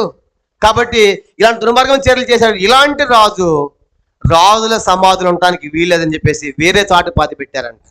ఎంత భయంకరము. కాబట్టి యెహోరాము ఒక విధంగా ఆరంభము నుంచి అంతవరకు కూడా అతడు సరిగా లేడు. కనుక ఒక దుర్మార్గమైన రాజుగానే తను చేసే చర్యలను దుర్చర్యలుగానే ఉన్నాయి. కాబట్టి ఎవరికి ఇష్టం లేదంటే ఊహించండి, దేశం అంతా ఒక విధంగా సంతోషించుంటారు. వీడు పోతే పోయాడు, నెక్స్ట్ మంచి రాజు వస్తాడేమో. కొన్ని గవర్నమెంట్ అంతే కదా, ఏదైనా గవర్నమెంట్ బాగలేదు అనుకోండి, ప్రజలు ఏమనుకుంటారు, ఈ గవర్నమెంట్ ఇప్పుడు దిగిపోతుంది అబ్బా, ఉండలేకపోతున్నాం, ఇంకో గవర్నమెంట్ వస్తే బాగుందనుకుంటారు చూడండి. అట్లా ప్రజలు కూడా ఏదో చనిపోయినప్పుడు ఎవరు బాధపడలేదంట. ఎవరికి ఇష్టం లేకుండా ఇష్టం లేని చనిపోయాడండి. ఒక మాట చెప్పండి, కుక్క సావు ఉంటారు చూడండి, గాడిద సావు అంటారే, బైబిల్ కొంతమంది అట్లా పాతి పెట్టారు. గాడిద పాతి పెట్టబడి రీతిగా కుక్క చావులాగా అలా చనిపోయాడు. ఎంత భయంకరం! నువ్వు ఒక రాజువి, ఎలా ఎలా పరిపాలించాలి? కానీ దేవుడు నిన్ను ప్రథముడిగా పెట్టి నీ చేతిలో రాజ్యం పెడితే ఎంత మంచిగా పరిపాలించిన యెహోరాము, ఎలాంటి పనులు చేస్తావు, ఎలాంటి చర్యలు చేశావు, ఎలా అంతమయ్యావు. కాబట్టి అతని ఆరంభము బాగలేదు, అతని అంతము కూడా బాగలేదు. కాబట్టి దేవుడు అతను కనుక తీసుకుని పోయి ఏం చేశాడు, వేరే చోట పాతి పెట్టారు. నెక్స్ట్ ఇప్పుడు ఎవరు రాజు అవ్వాలి చెప్పండి? ఎవరు రాజు అవ్వాలి? యెహో ఇతను రాజు అవడం కోసం దేవుడు అతను తప్పించాడు. అందరు ఎత్తుకుని పోతా ఉంటే కుమారులు భార్యలు వాళ్ళు మనం చదువుకున్నాం కదా, అతడు ఒక్కడు తప్పించబడ్డాడు. కాబట్టి ఇప్పుడు నెక్స్ట్ వచ్చే వారం ప్రభు చిత్తం అయితే యెహోరాము యొక్క కుమారుడు యెహోయాహాజు రాజు అవుతాడు. కనుక రాజు అయ్యి ఆయన ఎలా పరిపాలన చేశాడో మనం ప్రభు చిత్తం అయితే వచ్చే వారం మనం చూస్తాం. కాబట్టి ఈరోజు మరి యెహోరాము గురించి మనం చూసాము. ఇతడు 32 సంవత్సరాల సమయం రాజ్యానికి వచ్చాడు, 8 సంవత్సరాలు పరిపాలించాడు, 40 సంవత్సరాలుగా మరణించాడు. రాజైన తర్వాత అతడు చేసిన పని, తన సొంత సహోదరులను చంపాడు, అధిపతులను చంపాడు, ఆ దేవునికి ప్రతికూలంగా ప్రవర్తించాడు. అంత మాత్రమే కాదు, ఎదోమీయులు తిరిగిపడ్డారు, లెబ్నవారు తిరిగిపడ్డారు, కానీ పన్నులు కట్టడం మానేశారు. ఇతడు యెరూషలేములో యోధా పట్టణంలో గుడుల మీద, పర్వతాల మీద గుడులు కట్టించాడు, వ్యభిచరింపజేశాడు, విగ్రహాలు మళ్లించాడు. ప్రవక్త ఏలియా ఉత్తరం పంపించిన, శాపాన్ని ప్రకటించిన 2 సంవత్సరాలు అవకాశం ఇచ్చినా సరి చేసుకోలేదు. కానీ భార్యలు, పిల్లలు, వస్తువాహులు అన్నీ కూడా ఎత్తుకుని పోతారు. కనుక నీకు ఉదరమైన వ్యాధి వస్తుంది, పేగులు పడిపోతాయి అని తనకు శాపాన్ని ముందు ప్రకటించినప్పటికి కూడా కనీసం 2 సంవత్సరాల్లో నా భార్యలు పోయారు, పిల్లలు పోయారు, నాకు ఈ పరిస్థితి ఏంటని దేవా క్షమించని దేని వైపు తిరిగిన వాడు కాదు. కాళ్ళకి తిరగకుండానే అలా పేగులు పడిపోయి చివరికి ఎవరికి ఇష్టం లేనివాడు ఒక రాజుగా ఉండి చనిపోయి ఎవరు ఇష్టపడలేదంటే బహుశా ఎవరు చూడటానికి కూడా వచ్చి ఉంటారు యెహోరాముని. కనుక ఇష్టం లేదంటే అదే అర్థం కదా. ఎవరికి ఇష్టం లేదంటే మనకి ఇష్టం లేని సాగు పోతామా? ఎందుకు కొన్ని చావులకి చాలా దూరమైన పోతాం, కొన్ని చావులకి ఎంతో క్రయం చెల్లించి వెళ్తాం. ఎందుకు? వాళ్ళు ఎంతో మనకు ప్రియమైన వారు, విలువైన వారి కాబట్టి అంత దూరం వెళ్తాం. కాబట్టి యెహోరాముకి దగ్గరుండి కూడా అంత్యక్రియలు చేయలేదంటే, ఉత్తరక్రియలు చేయలేదంటే అది ఎంత దుర్మార్గమైన రాజో మనకు అర్థమవుతుంది. అందుకే చివరికి ఇతడు రాజుల సమాధుల్లో కూడా సమాధి కూడా చేర్చబడలేదు, నువ్వు అక్కడ ఉంటానికి అర్హుడు కాదని చెప్పేసి వేరే చోట పాతి పెట్టారు. కాబట్టి ఈ రాత్రి ప్రశ్న ఏంటంటే, మనం దేవునికి ఇష్టలుగా జీవించాలి. చెప్పండి, దేవునికి ఎట్లా ఉండాలంటే మనము దేవునికి ఇష్టలుగా ఉంటే అందరికి మన ఇష్టం. దేవునికి ఎట్లా ఇష్టలుగా ఉంటాం? హెబ్రీ 11:6 కనుక విశ్వాసం లేకుండా దేవునికి ఇష్టం ఉంట అసాధ్యము. సామెతలు 12:24 కనుక సత్యవర్తనులు ఆయనకు ఇష్టలు. సామెతలు 11:20 కనుక యథార్థంగా ప్రవర్తించేవారు దేవునికి ఇష్టలు. కీర్తన 16:3-4 వచనాలు, భూమి మీద ఉన్న భక్తులే శ్రేష్ఠులు, వారు కేవలం నాకు ఇష్టలు. సామెతలు 11:1 సరి అయిన గుండు ఆయనకు ఇష్టం, అంటే న్యాయం. విశ్వాసంతో ఉంటే, సత్యముతో ఉంటే, న్యాయముతో ఉంటే, భక్తితో ఉంటే దేవునికి వాళ్ళు ఇష్టలు. కాబట్టి అలాగే ఈ లోకంలో మనము యెహోరాములా కాకుండా దేవునికి ఇష్టలుగా మనము బ్రతుకుదుము గాక. ప్రభు ఈ వాక్యాన్ని దీవించును గాక. ఆమేన్. ప్రార్థన చేసుకుంటాం. ఈ వాక్య వెలుగులో ముగించిన ఆయన దేవుడు తన వాక్యం ద్వారా మాట్లాడి ఉంటుండగా ఇశ్రాయేలు ప్రజలు కూడా దేవునికి ఇష్టలుగా లేకపోయారు, ఇష్టలుగా లేక సంహరించబడ్డారు. యెహోరాము కూడా దేవునికి ఇష్టలుగా లేడు, ప్రజలకు ఇష్టలుగా లేడు. కాబట్టి ఈ రాత్రి మనం ఎలా ఉన్నాం? దేవుని దృష్టిలో దేవునికి మనం ఇష్టలేమేనా? నువ్వు నాకు ఇష్టరాలివి, నువ్వు నాకు ఇష్టం అని దేవుడు మన విషయం చెప్పగలడా? కాబట్టి ఈ రాత్రి యెహోరాము యొక్క జీవితం మన ముందు ఉంచాడు. తనకిచ్చిన స్థానం ఎంత గొప్పది. 13 రాజ్యము చేతిలో పెట్టాడు దేవుడు తండ్రి ద్వారా. అలాంటిది రాజుని వెంటనే కనికరము లేకుండా, దయ లేకుండా తన సొంత సహోదరులను చంపాడు, అధిపతులను చంపాడు. కానీ దేవుడు ఎందుకు ఉంచాడంటే దావీదుకు ఇచ్చిన మాటను బట్టి దేవుడు ఓర్చుకున్నాడు. అంత మాత్రమే కాదు, యెహోవా దృష్టికి ప్రతికూలంగా ప్రవర్తించాడు, అందుకే దేవుడు ఎదోమీయులను రేపాడు, లెబ్నా వారిని లేపాడు పన్ను కట్టకుండా. అంత మాత్రమే కాదు, యోధా పర్వతాల మీద గుడులు బలిపీఠాలు కట్టించాడు, వ్యభిచరింపజేశాడు, విగ్రహారాధన ప్రజలు లోపరిచాడు, విగ్రహారాధన వ్యభిచార ప్రజలు మళ్లించాడు. ఇలాంటి పరిస్థితులు దేవుడు తట్టుకోలేక ఒక హెచ్చరికగా ప్రవక్త ద్వారా ఒక గద్దింపు, ఒక హెచ్చరిక పంపించాడు. నీ తండ్రిలాగా లేవు, తాతలాగా లేవు, కాబట్టి చెడిపోయావు, జాగ్రత్త. ఇశ్రాయేలు మార్గంలోకి వెళ్ళిపోయావు, ఆహాబు సంతతి వారి మార్గంలో అనుసరిస్తున్నారు. కాబట్టి నీ భార్యలు, పిల్లలు, వస్తువులు, వాహనాలు అన్ని శపించబడతాయి, అన్ని ఎత్తుకొని పోతారు. కూషీలు, అరబీలు, ఫిలిస్తీన్లు, జాగ్రత్త అని హెచ్చరిక పంపించినప్పుడు కూడా సరి చేసుకోలేదు.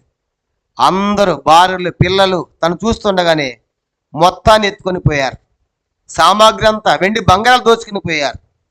2 సంవత్సరాలు ఆ వ్యాధితో బాధపడుతూ దినదిన క్రమేణా బాధపడ్డాడు, కానీ దేవా క్షమించని పశ్చాత్తాపడలేదు, క్షమాపణ కోరలేదు. అందుకే చనిపోయినప్పుడు కూడా అంత్యక్రియలకు ఎవరు రాలేదంట. అసలు అంత్యక్రియలు చేయలేదు. తన పితరులు, తన రాజులు చేసినట్టు రాజు కదా అలా చేయలేకపోయారు. కారణం ఏంటంటే ఎవరికి ఇష్టం లేదు. అలాంటి చావు, కుక్క చావు. చివరికి సమాధి కూడా రాజుల్లో కాదు, రాజుల స్థలాల్లో కాదు, వేరే చోట.